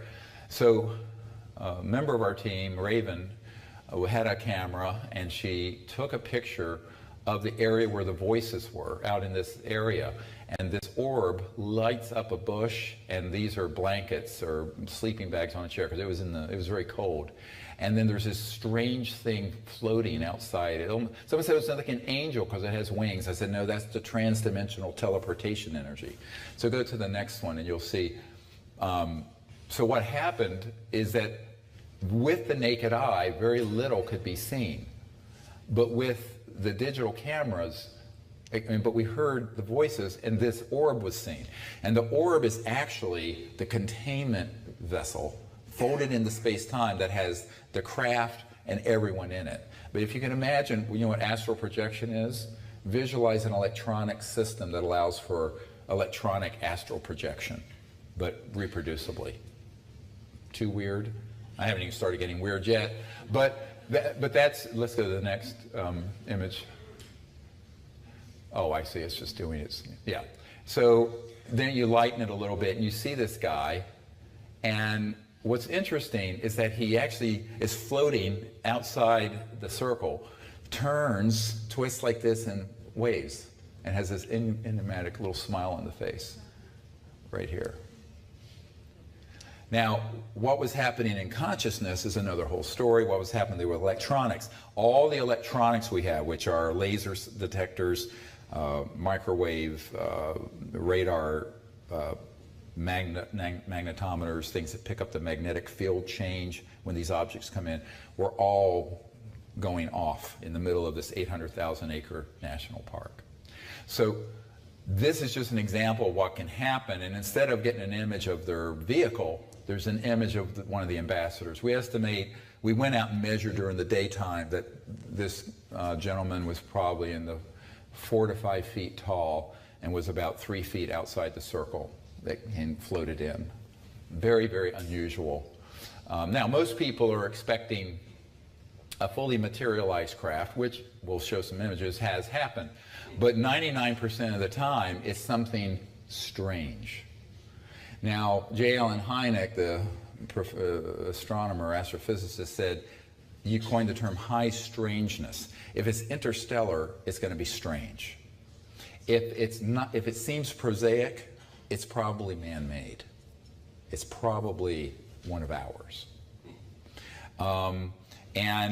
You know, and if you get really up and close to them, you'll see that the light coming from them, they have parts that are discernible parts. Interstellar vehicles aren't, because I'll tell you how they're manufactured. They're manufactured through a sort of like a architectural template that is transdimensional, and then it goes from that more higher frequency dimension into space-time and is materialized. And that's why there are no seams, and their craft and everything about how they communicate and travel is conscious AI, artificial intelligence, and nanobiotechnologies, meaning that the craft itself is conscious with the consciousness of the occupants, and the craft is a living organism, even though it's technological. And if you talk to a couple of the guys who've been at these retrievals of ones that have been downed, when they crash or come down, if they're in this dimension fully, it's like shooting fish in a barrel, unfortunately. When they hit them, and if there's a fissure in them, they'll start trying to close the fissure like a time lapse of someone's skin cut. The skin of the craft starts going. You're not talking about your grandfather's Oldsmobile or Rolls Royce even. So let's go to the next. So that you have to begin to understand what the nature of transdimensional physics and technology is, so you can make a distinction between that and the Lockheed Martin, Northrop Grumman systems. Because most people conflate one with the other. They don't have enough discernment to know a difference between the two. Can we go to the next? So you can see why I didn't want to do this. Thank you, Mark. See, by now I would have thrown the remote up and said, that's it. Nurse, help. Anyway, doctors are helpless in a lot of ways when it comes to tech. So this just shows that, and the energy field is really quite beautiful. So next. Is this running through a computer? No, it's just really slow. Okay. Okay, now I want to show, this. It's very similar. We were on the beach in Florida a few years ago doing an expedition in contact, and there was this being that came in. There was this shimmering, and this came in. And it was very, very small, almost like the Atacama humanoid, the little being that was in the Sirius film. Maybe less than 2 feet, 1.5 feet. And it's sort of, you see sort of vaguely an eye here and the torso. It's very etheric, and it looks like a halo. It's not, it's just an energy field. But you could actually sense and see it shimmering. And so we got a photo of it, and this is, be a beautiful cover for a book, wouldn't it? And maybe my next book I'm working on. Next.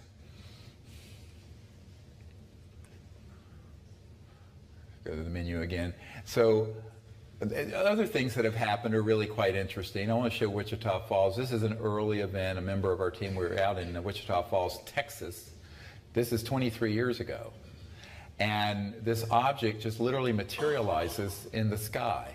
Now what's interesting, the French government sent me a fax of a drawing of exactly this object in France that was reported in 1968, I believe it was, late 60s.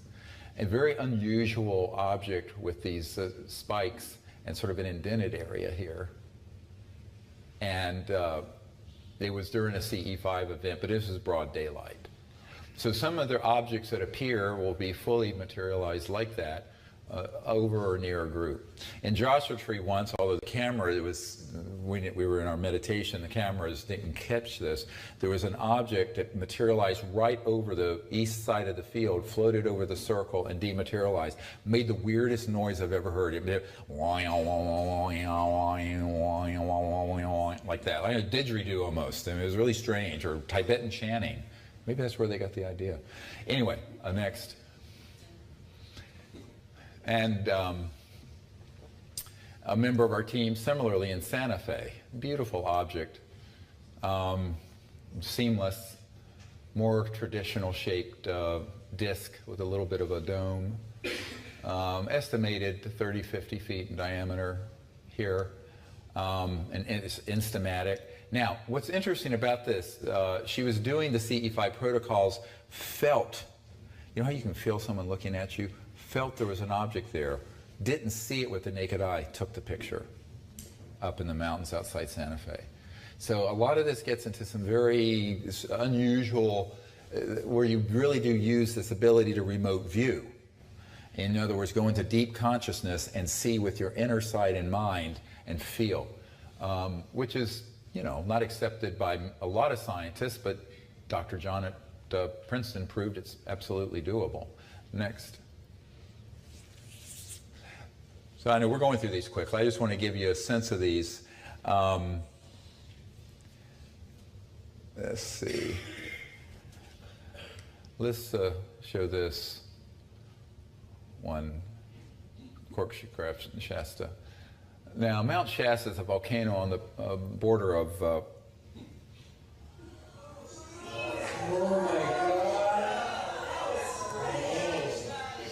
Now watch this.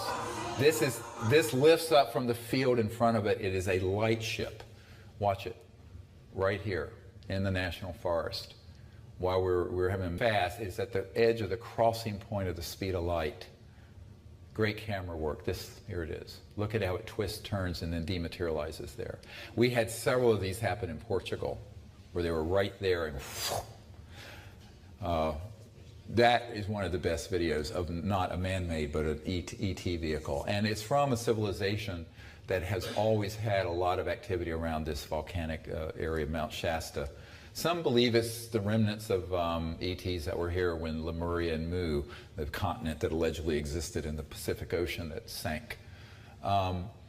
So I want to show this object. This is another fun event in Boca Grande. We went back, and we're in our group, and we're doing a very deep meditation. We feel this thing go right into the center of the circle, and this ribbon of light comes in, and you see everyone, and goes up. Right, it wraps around this Peruvian doctor. She's a medical doctor. It was rather cold that night, so everyone's bundled up. And it comes in, wraps around her, and she was having like a samadhi experience. I was leading a meditation with a mantra and all of that. And she had this amazing experience. And luckily, the camera caught it. This is a still photograph, very high quality Nikon camera. Yeah, next. It's very intimate, the kind of contact that happens. Everyone's looked at too many Hollywood movies. So this is a lot of fun. Here in the UK, we're here in 2010, and we were in what's called a crop circle. You may have heard of them. And we were doing a Sanskrit ceremony, a puja, and there's nobody with a blue light anywhere. We're in the center of this crop circle, and this really strange object comes in. Now, a very similar event just happened in Portugal, where we had done the Sanskrit ceremony and had been meditating, and there was an orange on the table that we'd put on the puja table. If you know what puja is, sort of a ceremony that is for developing meditation, higher consciousness. And the orange teleported off the table back to where it started from. We videotaped this by itself. And then when the orange was removed, it left like the Akashic record astral form of it. And that's in a photograph. This just happened a few days ago. Fascinating. So this is in a crop circle. And next. Let's see. Oh, I want to show, this is beautiful because we're up in, you know where Alton Barnes is, and we're up in Woodborough Hill, and we're meditating, and this object appears, and you see everyone turning around this. It looks like the sun has come up. And this is in a still photograph, and people are turning. And it's your classic sort of spherical energy. Within this is an entire interstellar vehicle with a whole lot of ETs.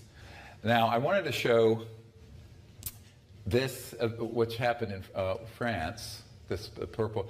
This is very odd, because this actually was seen by about half the group, and very quickly, oh no, it was the wrong one. Transdimensional ET. This is another thing at Shasta. By the way, we have several hundred hours of this stuff. I'm trying to go to France here, 2010, purple field. So this is when the Admiral and all those folks were there. And we're gathering to do this puja, and this object, it looks like a big bubble, smoke, and this is me pointing. And you see how I'm pointing, and everyone's turning around because an object had just gone very quickly. And this weird purpley mauve thing is there. Now, it's not quite fully materialized, but it's hovering above the ground, just partially in this dimension. And the way it was first seen was almost like if you had a massive soap bubble that had all the colors in it, that just flashes in, flashes out. And people went, what was that? It was seen and felt by everyone looking that way. And this is fascinating. So next. So I wanted to show a few things over, where's the, let's do this, Outer Banks, North Carolina. So this will give you an idea of something that's pretty common. So we're on a national seashore, and there's a highway to the right. This is all sand dunes. This is the ocean here. There's a boat or something out here. And you watch what happens. You hear the noise in the background. That's one of these detectors picking up an anomaly, an electromagnetic field disturbance. And suddenly an object appears in the sky. That's a car on the road, Highway 12. Watch what happens. Beep, beep. Hear it? It lit up, it was orange. This is a night scope camera, 3rd generation. It lit up the ocean. It lit up the sky. The whole thing was this golden orange object that materialized. And then we felt all this intelligence in the circle. It's hard to explain. Very, very unusual and very intense. And then it vanishes. Doesn't move off. Watch. Folds back into space-time. So it emerges into this dimension and then disappears. You will see this. You go out and practice these and watch this one. There. So this happened over and over, and there's another bizarre object. Watch this, and look at the turn it makes. This is not a satellite. Watch. Boom. Satellites don't do that. Not an aircraft. Bam. And then dematerializes. This is with a 3rd generation night scope. So these sort of things have happened thousands and thousands of times. And the phenomenon is interesting. What gets more interesting if you're able to go into non-locality of consciousness, remote view what they're doing, what they're saying, because then they're in the circle with you. Sometimes they fully materialize. Risky. They could get killed. But if I'm there. I mean, you know, the good news is when I'm there, I'm there. The bad news is that I'm there.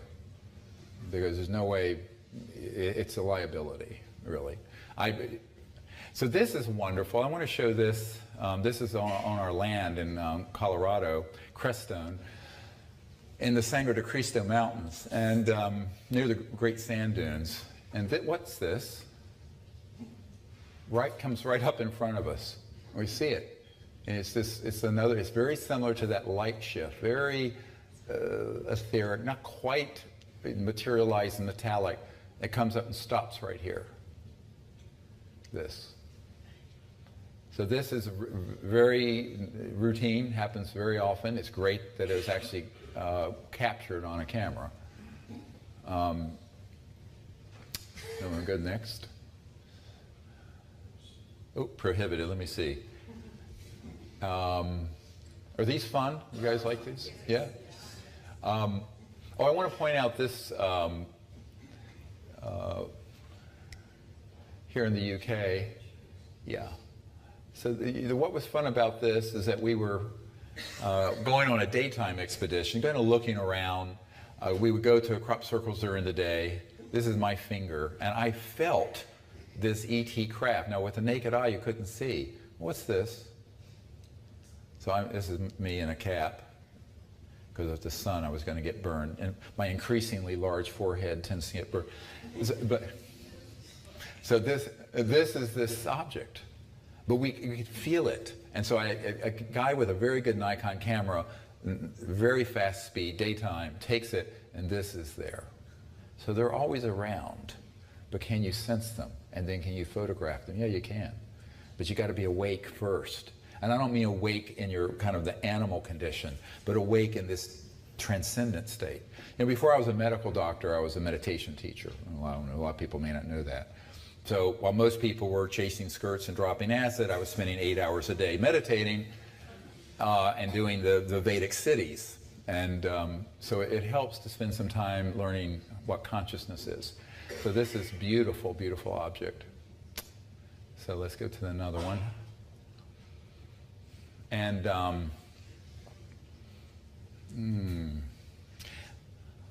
want to, let's see, let's show a few of these objects at Shasta so you kind of get an idea. Now, when you go out and do this, always, always, always have a satellite chart and a satellite app. Because a lot of people go out, they'll see something that flares up. No, it's a U. I say it's not. It's an Iridium satellite. 99% of the things you see moving up there at night are satellites. This was after there were no satellites. Look what it does. It's this large object. Now, it was a blue-white object, and there's an ET I call Kindness that was introduced to me the day that my assistant, Sherry Adamak, died. And she always comes 3 times at least in Portugal last week. We had this object come in and do this when there were no satellites. It was after any satellites were visible because of how late it was. And so these are very frequent. They happen usually nightly, but you've got to have a satellite chart because if it depends on the time of year. In midsummer, you can have satellites all night. And you've got to be able to rule that out. This is another one, very late. We're up in Mount Shasta, a place called Sand Flats, so we're up at about 7,000 feet. Interestingly, it got down to like 22 degrees Fahrenheit, so below 0 centigrade. But it didn't matter. We still had a lot of beautiful things happen. So there's a whole series of these. We have actually hundreds and hundreds of hours of things that have done this, turned, curved, moved. One of the last nights in Portugal, we had an object where there were 2 objects linked together, moving across, and then it turned and curved over us. Here's another one. Look at the shape of it. It's like a teardrop or diamond object.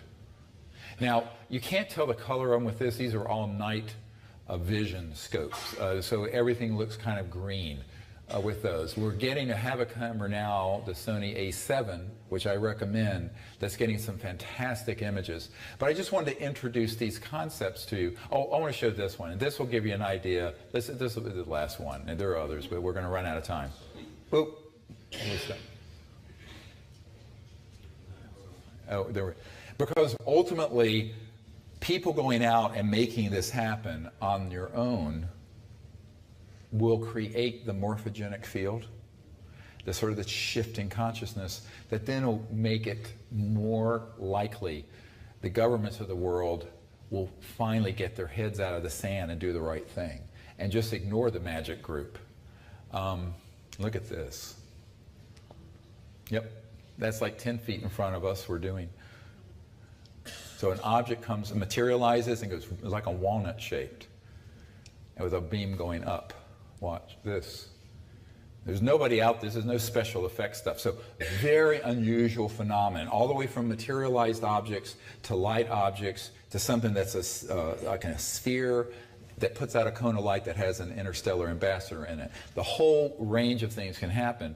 And in addition to that, all the electronic events. So we've had multiple events where, for example, at Mount Shasta, we had a tone come through the group, and it was, everyone heard it. It was an omnidirectional tone.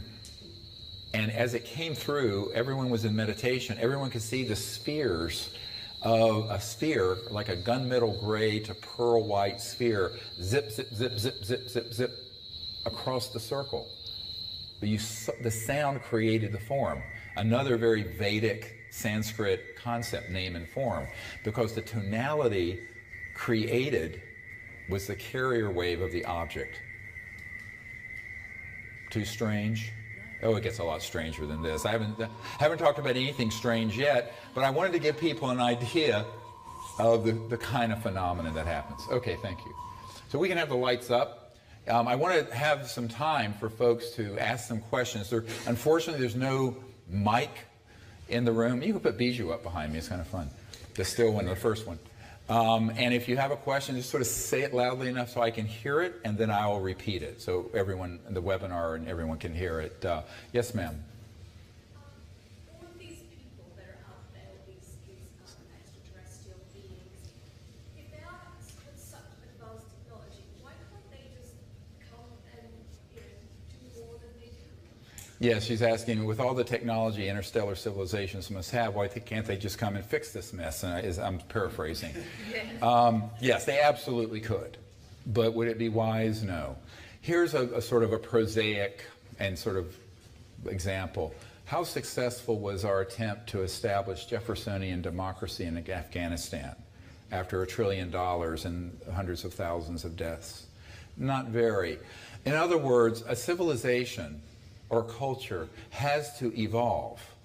And if a civilization that's a more advanced civilization were to try to impose something, it would be an unmitigated disaster and wouldn't be effective. Number two, if they were to do anything too overt, it will be used immediately by the intelligence community to say, we're being invaded.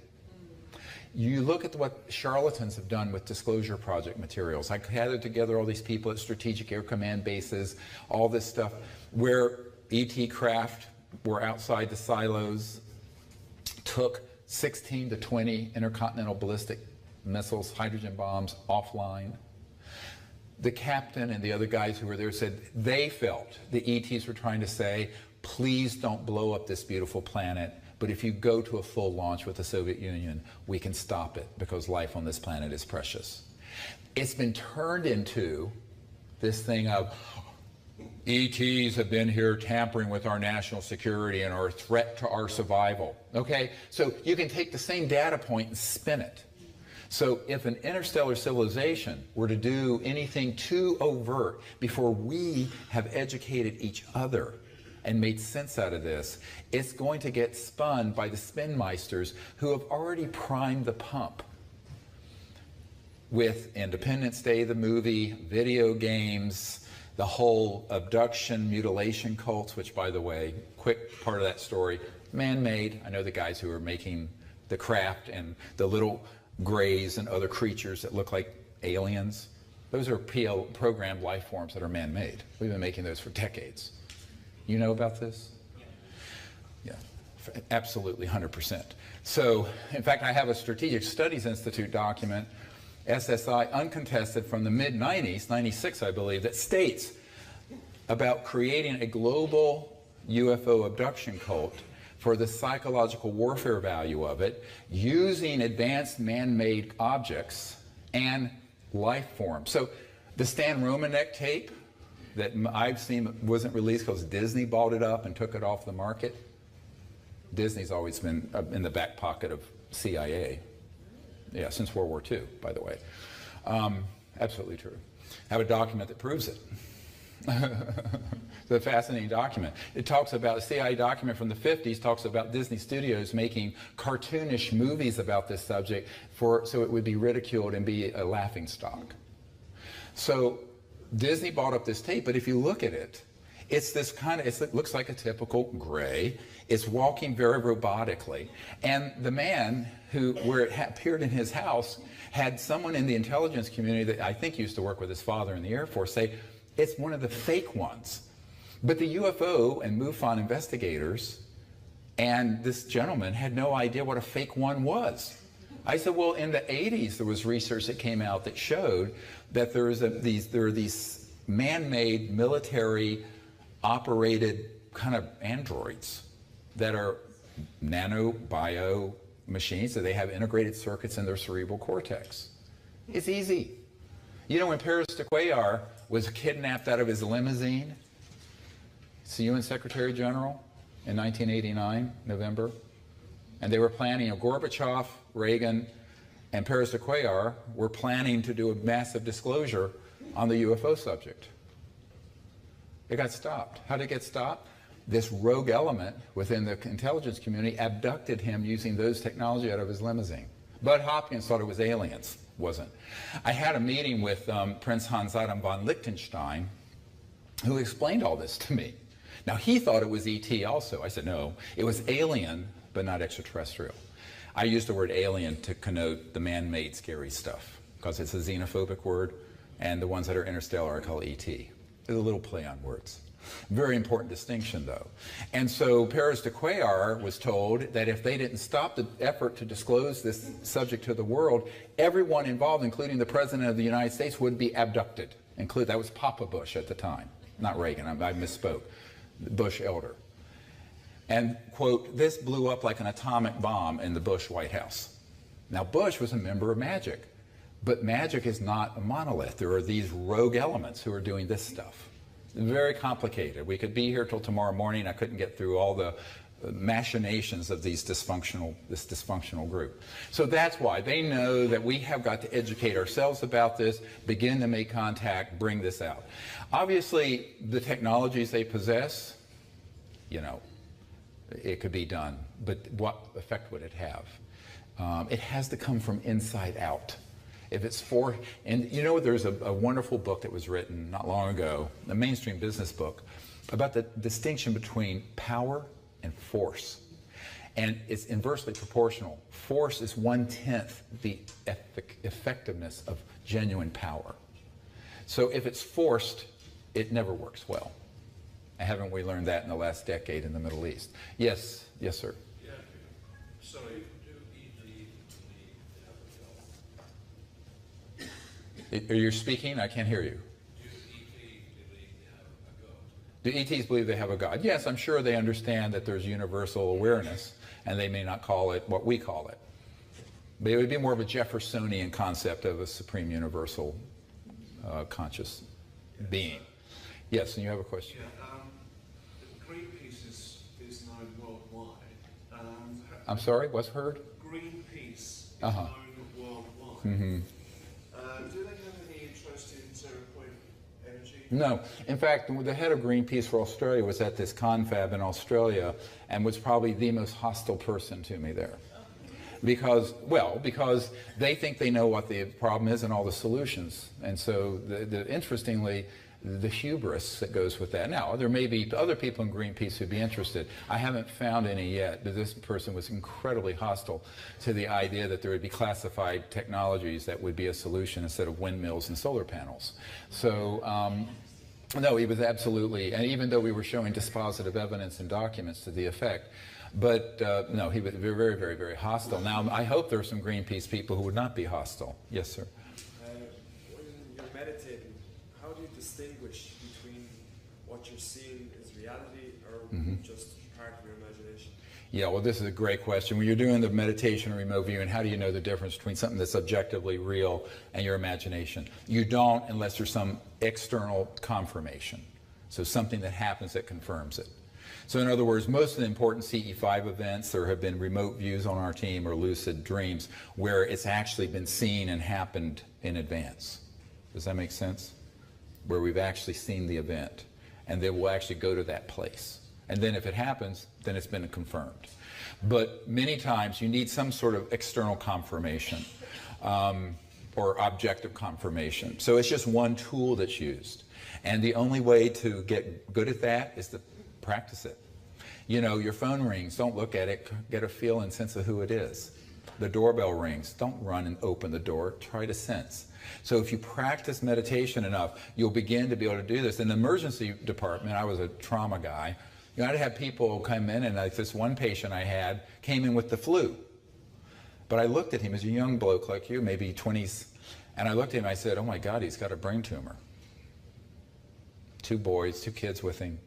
And of course I turned to the nurse, who was this wonderful hillbilly nurse in North Carolina, and I said, I need a stat CT of the head. And she said, Dr. Greer, he's only got the flu. I said, just do it. Luckily, I didn't have to go through a bureaucrat or an insurance company or any other Nazis that run the healthcare system. Because in the emergency department, you order it, it's done. So we go in there, and he has this massive brain tumor that is an astrocytoma that's pushing his foramen magnum, the brainstem, down to the opening at the base of the skull, giving him the fever, the chills, the nausea, all simulating the flu. He had no other neurological findings, none. The neurosurgeon said, how did you even think to get this CAT scan? I said, oh, I just had a hunch. I couldn't tell him I had felt it and seen it. You know how they train golden retrievers to find cancers? Well, humans, I mean, I guess I'm like a big golden retriever, but I'm big and I'm furry. But that, it really is very effective. But you have to practice it and then get the objective feedback from reality. And otherwise, yeah, you just can stay in sort of something that can't be confirmed. I don't want to ignore this side of the group. Yes, sir, over there. The white shirt.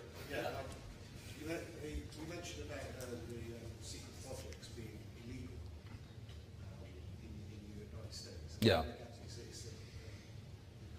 You've got a written constitution. Yes. In England, we have not got a written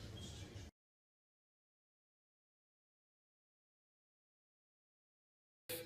If the Minister of Defense, Lord Hill Norton, was telling the truth, and he was at the end of his life, there's no reason for him to lie, and I've met with many other people in your intelligence community and whatnot, who absolutely should have known, all right? And they're not informed. This is prima facie evidence of a project that is black, illegal, and et cetera. So whether it's unconstitutional or just flat out illegal, you can't be running amok if you're supposed to be in a representative democracy. I mean, that's something a totalitarian state can do. But you cannot do it in what's supposed to be a free society. So it's free or it isn't. I would represent to you on important things it isn't. And that's the problem. The people need to rise up, not violently, and change that on a lot of things.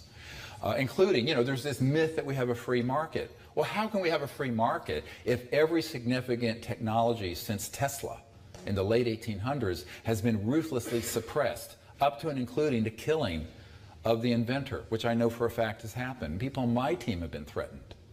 And so, you know, at a certain point, you have to realize this sort of a sub rosa fascism, as opposed to the overt buffoonish fascism of Adolf Hitler, has to be called out for what it is and changed. But it isn't going to be something that just happens by itself. Those folks are not going to give up that power. But in any of the representative democracies that are supposed to abide by the rule of law, these operations are, by any definition, illegal. And if they're illegal, the folks who are in those compartments, now usually these guys don't know. Because here's the nature of TSSCI, Top Secret Special Compartmented Intelligence. The one person has a little piece and another person, and they're all in compartments, and the left hand doesn't even know the right hand exists. So what I'm saying is that we need to find people in those compartments and inform them of this fact and say, if you've been involved in these operations, you are not bound by the security oaths, because those security oaths are also written into law, but the law itself has been vitiated by the programs that are breaking the law. So this gets into basic contract law. Let's say that you know, this gentleman is a head of the mafia. I know you're not. And I enter into a contract with him. If he's running an illegal operation, that contract is vitiated. There's no enforceability. This is basic law in any country that has laws. Therefore, since that group is illegal, and this is what I'm calling for a mass defection from inside these operations. Another whole wave of disclosure, in other words, of mass defections, because it's too late for us to do it piecemeal. And they need to understand, if they do it, they need to listen to every word I've shared, that, and I will come to their aid, as I tried to Gary McKinnon, who hacked into the Pentagon. Because while the act was illegal, the hacking, what he was accessing were projects in and of themselves that were illegal projects. And since they were illegal projects, they weren't covered by the law, including the hacking laws. So as I said, his attorney had it all upside down in how he argued that case. It would have been point set match if they'd said, here's our argument, it's a constitutional argument, and I would have given a list of people who could be subpoenaed. And these are, I mean, you get the drift of some of the folks. And that's why, you know, and there are a lot of people who are victims of this secrecy. I mean, everyone has these conspiracy theories. You know, you have Prince Charles here, very interested, and his father, Philip, very interested in this subject. And both of them subscribed for years to Flying Saucer Review that Gordon Crichton published, who was a military intelligence officer. And I know folks who are friends with Charles and have always asked for the briefings, like the presidential briefings I put together will go to these folks and they'll take it to Prince Charles or these. But they are wanting to know because they're pretty much victims of the secrecy too. So a lot of people think there is a grand conspiracy, but it's not what most people think. And so you have victims, whether it's in royal families, in your military, in your intelligence, in your parliament, and in your 10 Downing Street over here. So yeah. Talking about free energy, I heard that the Keshe Foundation, if I'm not wrong, is releasing like a 0-point device that can power up your house now, like in September, October this year. So I don't know how true this is. And I would like Well, there are people, he's asking the question about these 0-point and so-called free energy. It's kind of a misnomer. None of them violate the laws of thermodynamics. You have to understand that it was proven decades ago by Dr. Casimir that there is a 0-point field, and it's estimated that a cubic centimeter of space, not outer space, the space in this room, has enough energy to run the United States for a week, maybe a year, but a long time, and a huge amount of power density. So that's been proven scientifically in mainstream physics journals. The question is, can it be accessed? The answer is yes. Now, there are all kinds of things on the internet about so-and-so has one, and my group, the Serious Technology Advanced Research, which is now the umbrella for the Orion Project, which does the energy research, CSETI, the Center for the Study of Extraterrestrial Intelligence, and the Disclosure Project, has a $100,000 award to anyone who can actually deliver something like that we can then release open source. Cannot be patented, cannot have a trade secret, must be fully reproducible, and it would be released massively. And when I say massively, 800 million people saw the National Press Club disclosure event globally. This would be 3 times that. I guarantee it. But so far, no one's come to us with something that meets the criteria, can be independently reproduced and tested, proven, only from plans. It has no secrets. Like Rossi has this thing, you all know, in Italy, National Security Agency contacts I have said they're very interested in it because they think it's real. The problem is he's keeping it a trade secret.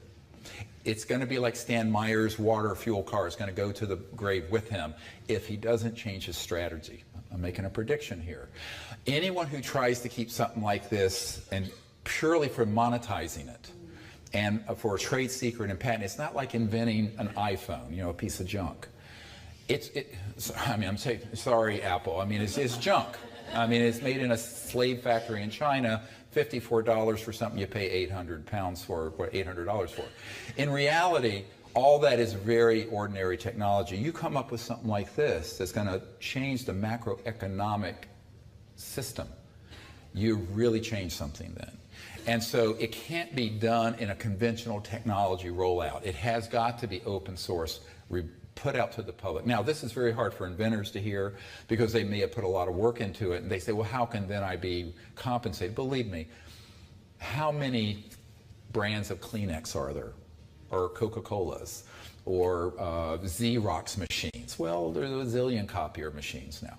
There could still be a way, and just like is it Linux or the operating system, there are ways to do it, and there could still be a way to monetize it. But if you go to patent route, it's going to be seized. If you go the trade secrecy route, it will not be able to be replicated quickly enough before it gets hoovered up, vacuumed up by the intelligence community and squashed. And if or worse, which of course there have been a number.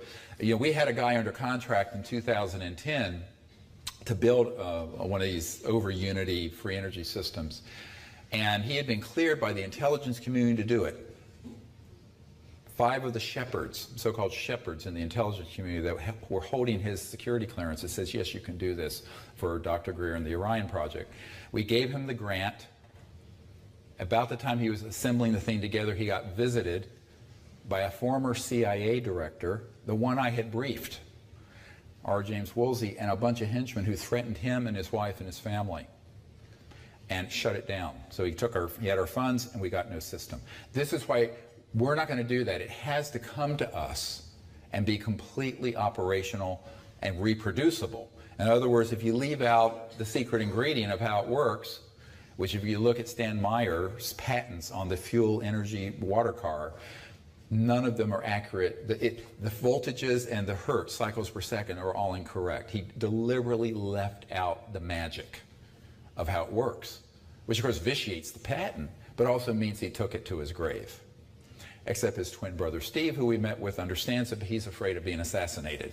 Therefore, we either have to get people to fund an energy lab, because we really do understand how these systems work, but I'm not a mechanical or electrical engineer. And I think probably, I have a disk with several thousand patents that the CIA seized on a disk. We have it. But, you know, it's two-dimensional. To build it up is a research project. But it's in our vault. We have it. Anyone want to fund a lab? Got $10 million extra dollars laying around to open a research lab? Let's do it. I don't have that kind of money, but some people might, so it can be done.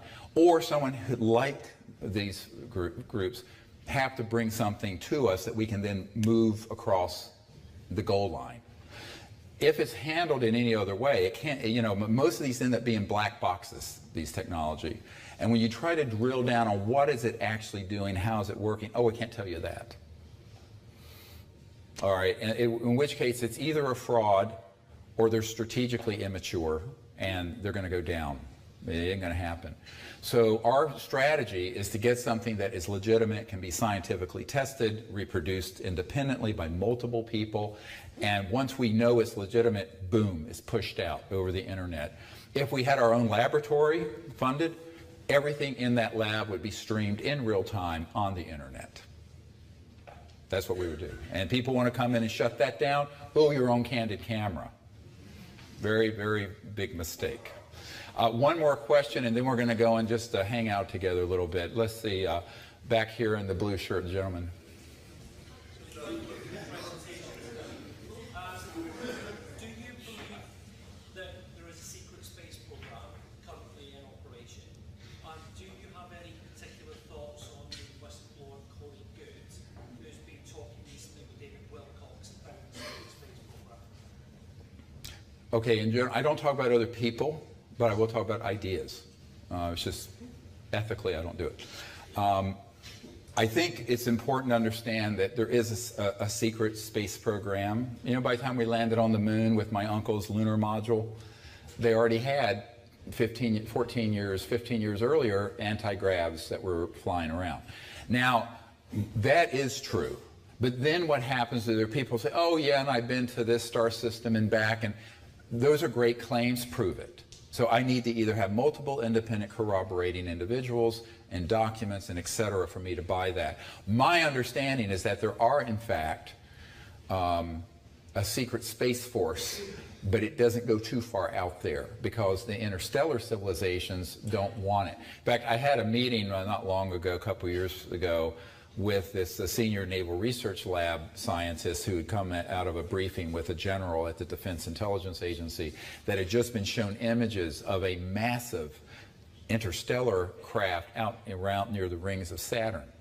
And it was interesting, he didn't know that one of the executives at Lockheed Martin that was running the Cassini probe had called me to give me the same information. And apparently this space center is in the order of dozens to hundreds of miles in diameter.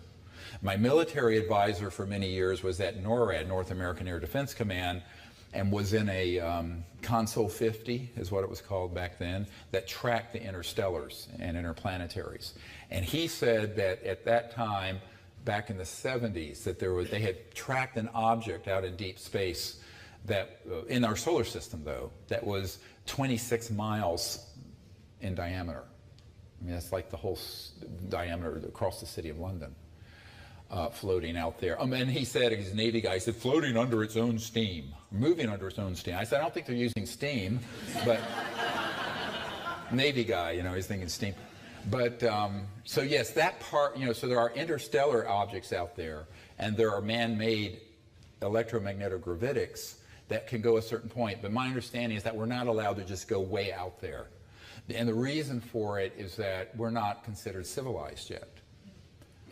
If you doubt it, come to an emergency department with me in America on any Saturday night or whatever. I mean, it's not hard to figure out that until humans begin to live at a level 1 civilization that Michikaku calls a level 1, we're simply not going to be allowed to go very far out there. So I'm skeptical of some of the claims. So yes, we have a secret Air Force and a secret Space Force, but I think sometimes the stories get a little bit embellished and get too far out. Well, look, I would love to thank all of you guys for being here. You're a wonderful group.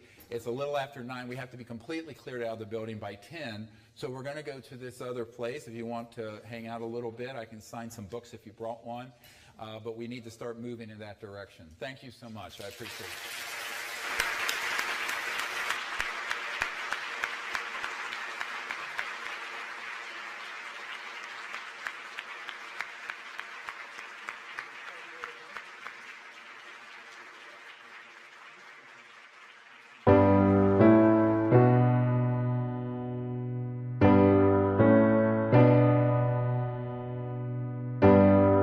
generation thinks that they know everything.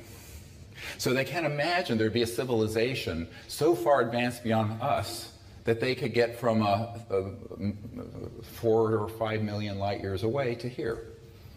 But that's exactly, I'm going to show you a picture later of an interstellar ambassador who did just that from the Andromeda galaxy. And so I'm going to show you the most important document and also the most important picture in the history of the UFO subject and how that happened tonight. Now, all of that brings up this question of if the governments of the world don't do this, then the people should. And that's what I concluded in the 1990s, that the people lead, the leaders will have to follow eventually.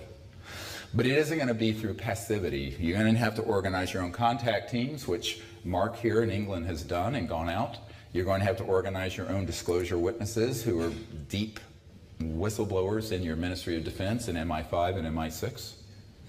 And you're going to have to encourage the government to try to begin to catch up with what the French are doing, and which a government I cannot discuss because it's a negotiation and process is about to launch on, but it's one of the most important countries in the world, not American or UK or French. You can go guess. There are a few. So, and also they're wanting to push hard on bringing out the technologies. Now, we hope their prime minister doesn't get assassinated trying, but you know, and believe me, the threats that I get on a weekly basis into my project is, you know, amazing.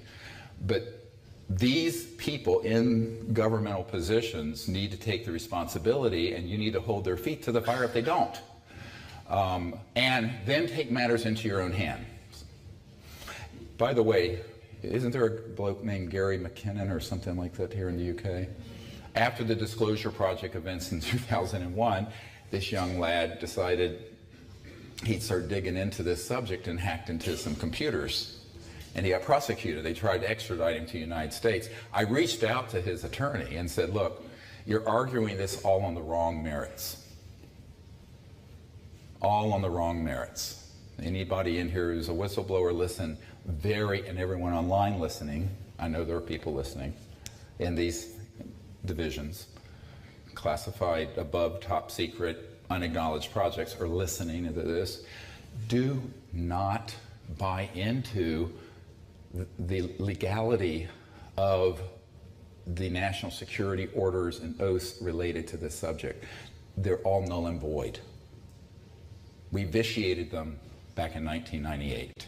They were completely vitiated because we were able to prove that both in your country and in the United States, the president, the director of the CIA, the top people at the Pentagon and the intelligence, the J2, head of intelligence, Joint Chiefs of Staff, the head of the Defense Intelligence Agency, which is as big as the CIA, but is its own in-house thing at the Pentagon, all of whom I personally briefed, every single one of them to a man, and including your Lord Hill Norton, had been denied access to these projects. A priori, the projects are unconstitutional and they're illegal. And if they're illegal, the rule of law does not pertain to the operations attending thereto. Got it? Yeah. Therefore, anyone who wishes to step forward, documents, materiel, biologicals, technologies, they are free to do so without penalty of law, because the operations themselves are illegal. Now, when I got threatened in 1991, 92, 93 by some folks from the agency and the FBI doing what I was doing, I said, really? Come put on the bracelets. You want to get on the dance floor? Let's get on the dance floor right fucking now. Excuse my French. Because I will clean your clock if this goes to trial and you try to put me in prison, because I will be able to then hit subpoenas to this CIA director I briefed, and to these generals, and to these admirals, and to your MOD head. And when they testify that we don't know anything about these projects, they're unacknowledged special access projects which are illegal. What happened is that the intelligence community took note of what we were doing.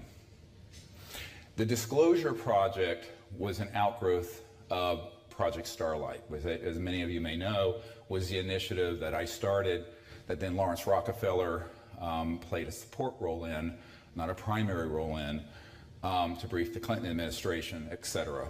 In December of 1993, independent from anything Lawrence Rockefeller wanted to do, I was asked to brief the sitting director of the CIA in the United States.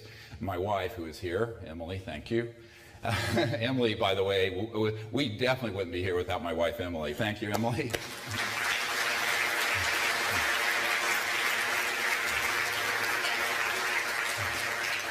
Yeah, we just had our 36th anniversary. Yeah, I know. Cool.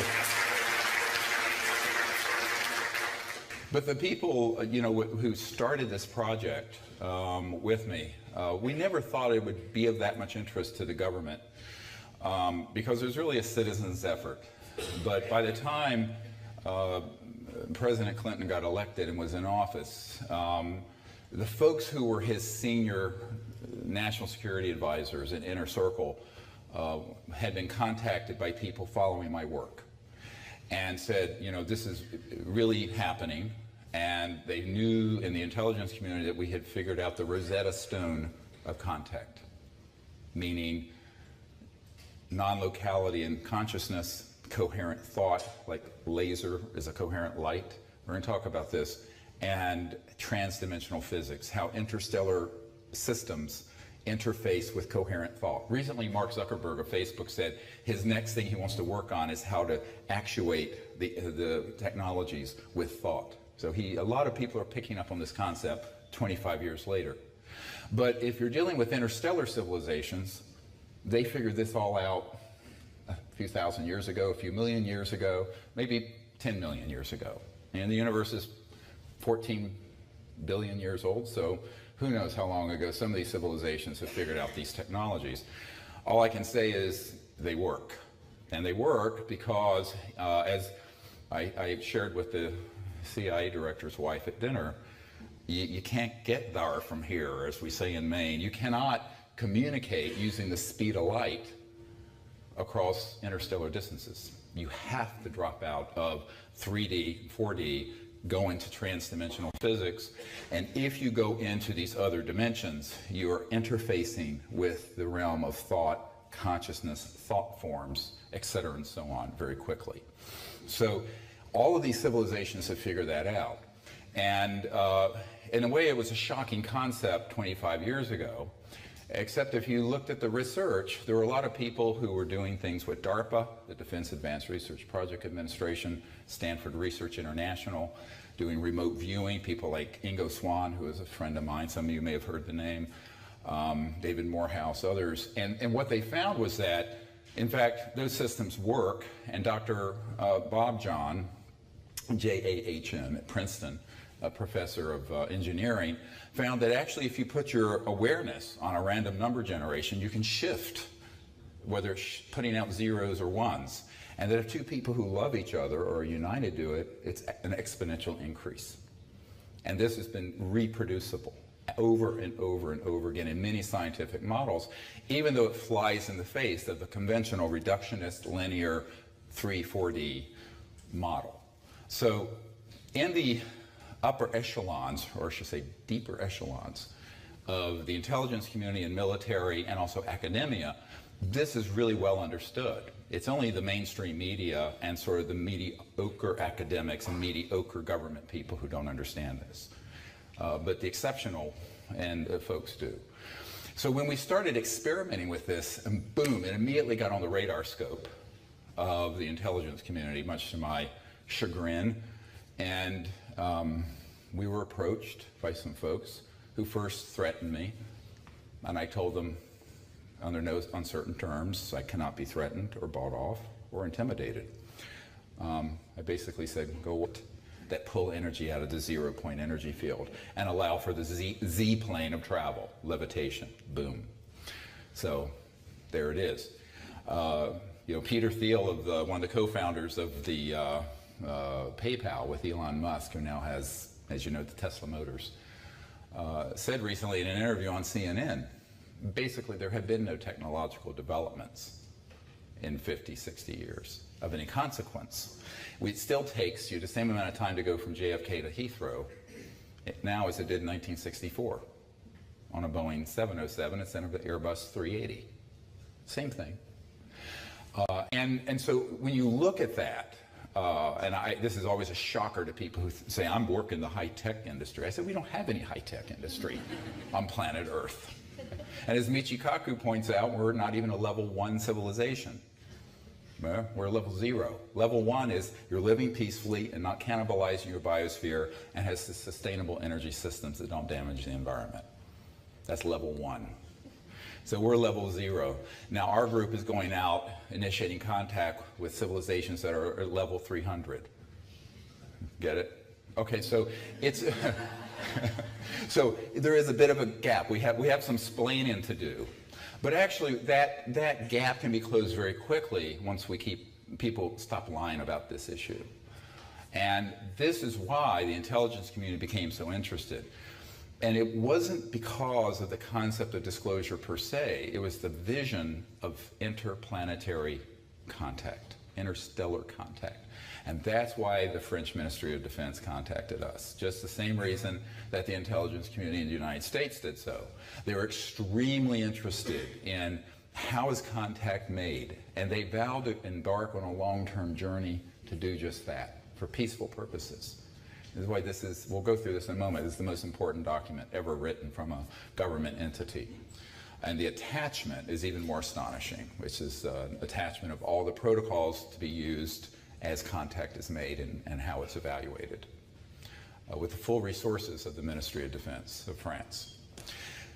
Why is that important? Because it's a baby step of a major country doing something that should have happened in the 1940s, 50s, 60s, had there not been a complete subversion by covert military interests, which Eisenhower, the President of the United States, and a 5-star general warned us about.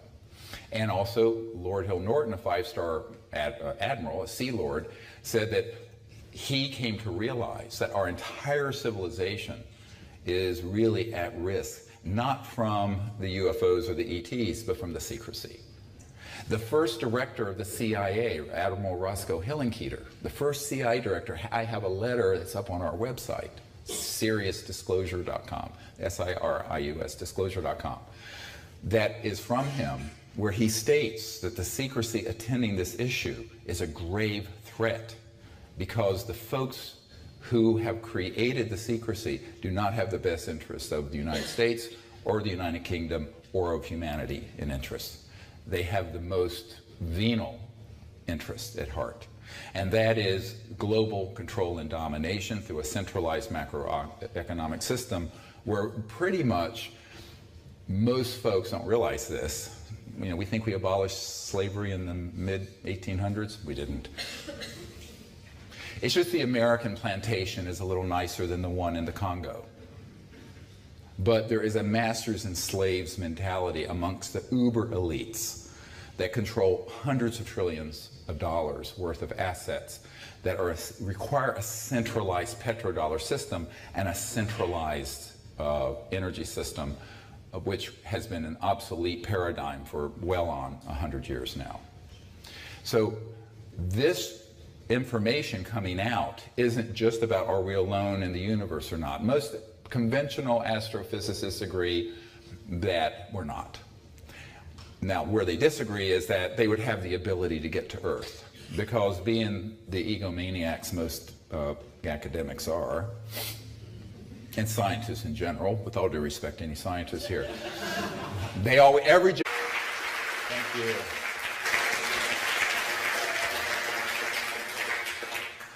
It's a pleasure to be in London again. Last time I was here was the premiere for BAFTA at the Sirius premiere, and it was just over here at Piccadilly, I think. Big thank you to Mark Woodgate. We wouldn't be here without Mark. Thank you, Mark.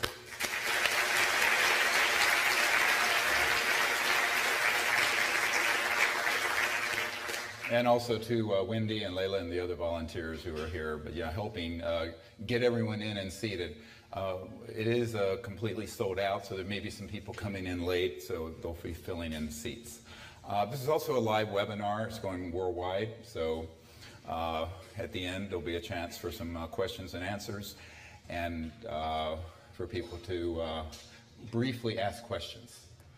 But I really want to thank everyone for supporting this tonight and coming out. We didn't know how many people would want to come out in the middle of the week like this, but I was in Europe doing a CE5 training expedition in Portugal, which I'm just fresh off the farm in Portugal. We were on a farm, actually, and it was beautiful, and I'll maybe have time to share some of what happened during that expedition.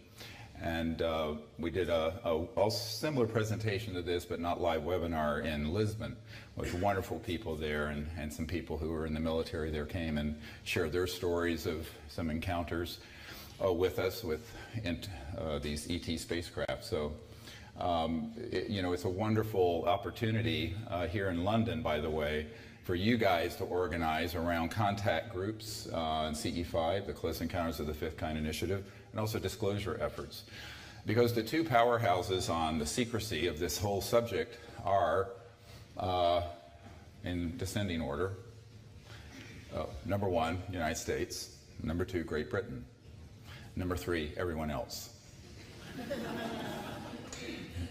And you're seeing a document up here I'm going to talk about in some length of what has happened over the last 7 or 8 years with the French Ministry of Defense.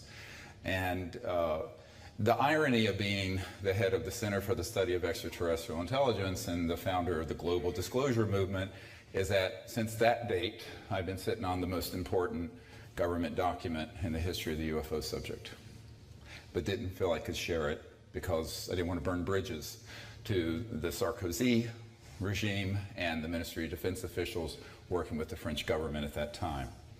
I feel at this point enough water has passed under the bridge that I can share it, so that's why I'm sharing it here in London and worldwide, and soon it will be up on our website. The key thing to understand is that there's two things going on with the projects that we founded 25 years ago this month. In fact, it's the 25th anniversary of the Center for the Study of Extraterrestrial Intelligence.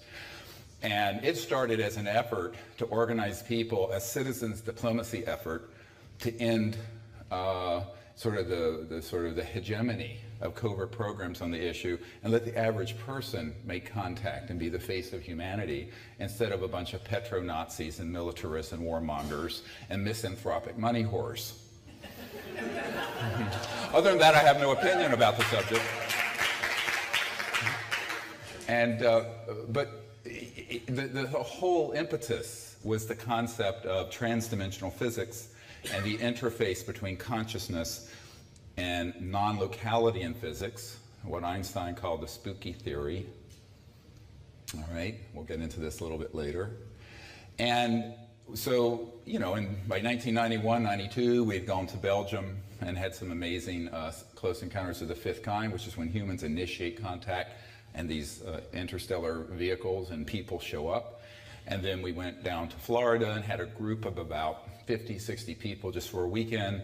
And as you've all seen in the film Sirius, there were these 4 ET craft that just materialized in the sky. That's the videotape when the guy with the very deep southern accent is going, "Holy damn hot shit." Yeah.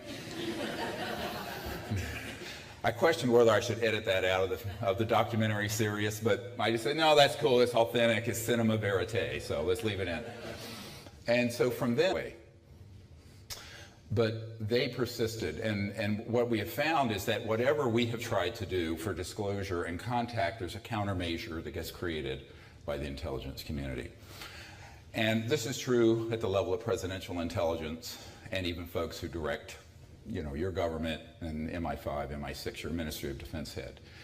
And as you all know, Lord Hill Norton, everybody familiar with Lord Hill Norton, he'd been your MOD head years ago. And when I was at his cottage here in Hampshire, he says, the whole time that I was head of the Ministry of Defense, and of course MI5 and MI6 by extension, you don't have a separate CIA director type person, I was never told anything about this. I only found out about this after the fact. And he was very upset about it. And most people would assume someone at that level of your intelligence community or your Ministry of Defense, major G7 country, group of 7 country, top economy in the world, would be knowledgeable and would be pulled into the briefings on this subject. But they are not. And the same is true in the United States, for the most part. Now, people say, well, why is it that some CIA directors have known and others haven't? And some MOD folks have known and others haven't.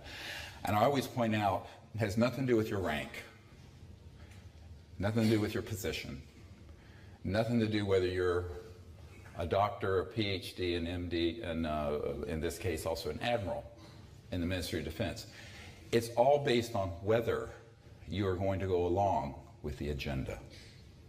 No, not the alien agenda, the agenda of secrecy. Because this subject, as you all know, once disclosed properly and in a hopeful and productive way, would leave no aspect of life on this planet unchanged, up to and including the complete rearrangement of our macroeconomic system, our energy system, political system, social system, and ultimately major religious systems and thought. That, of course, is enough to keep the brakes on anything, because as a very interesting guy at the Jet Propulsion Labs once told me, he said, you know, he was talking about these obelisks and other objects on the moon, on Mars, and some of the other structures out there, which do exist, by the way. And Buzz Aldrin even recently called for going back to Mars to investigate them, right? You may not know that, he did. And, but this guy at JPL said, you know, we can't disclose that to the public. I said, why not? It's old stuff. These are old structures, millions of years old. This is not something a few thousand years old. He said because it would show the ancient connection between other civilizations and the development of intelligent life on Earth, and that would collapse the foundations of every fundamentalist orthodox belief system of every religion on Earth. I said, well, good. He says, no, you don't understand. There's a lot of power there. This big of a change they do not want to see happen. All right? So you have that aspect of it. It's let's call it the paradigm shift on a deep philosophical, spiritual level. Then you have the shift that would be on the level of the macroeconomic system, which the system of look, these lights and everything here is running off of 1940s atomic power, if you have a nuclear power plant, or late 1800s fossil fuels, right? So we basically have a civilization that its entire system is running on a 70 to a 120-year-old paradigm of energy and a macroeconomic system that goes with it. So if you change that, you have to be prepared for the biggest change in the history of the human race. I estimate that everything that is from the Industrial Revolution in the early 1800s to now would be eclipsed by an order of magnitude 10-fold greater within 20 years of the disclosure of this information and the technologies that are attendant to it.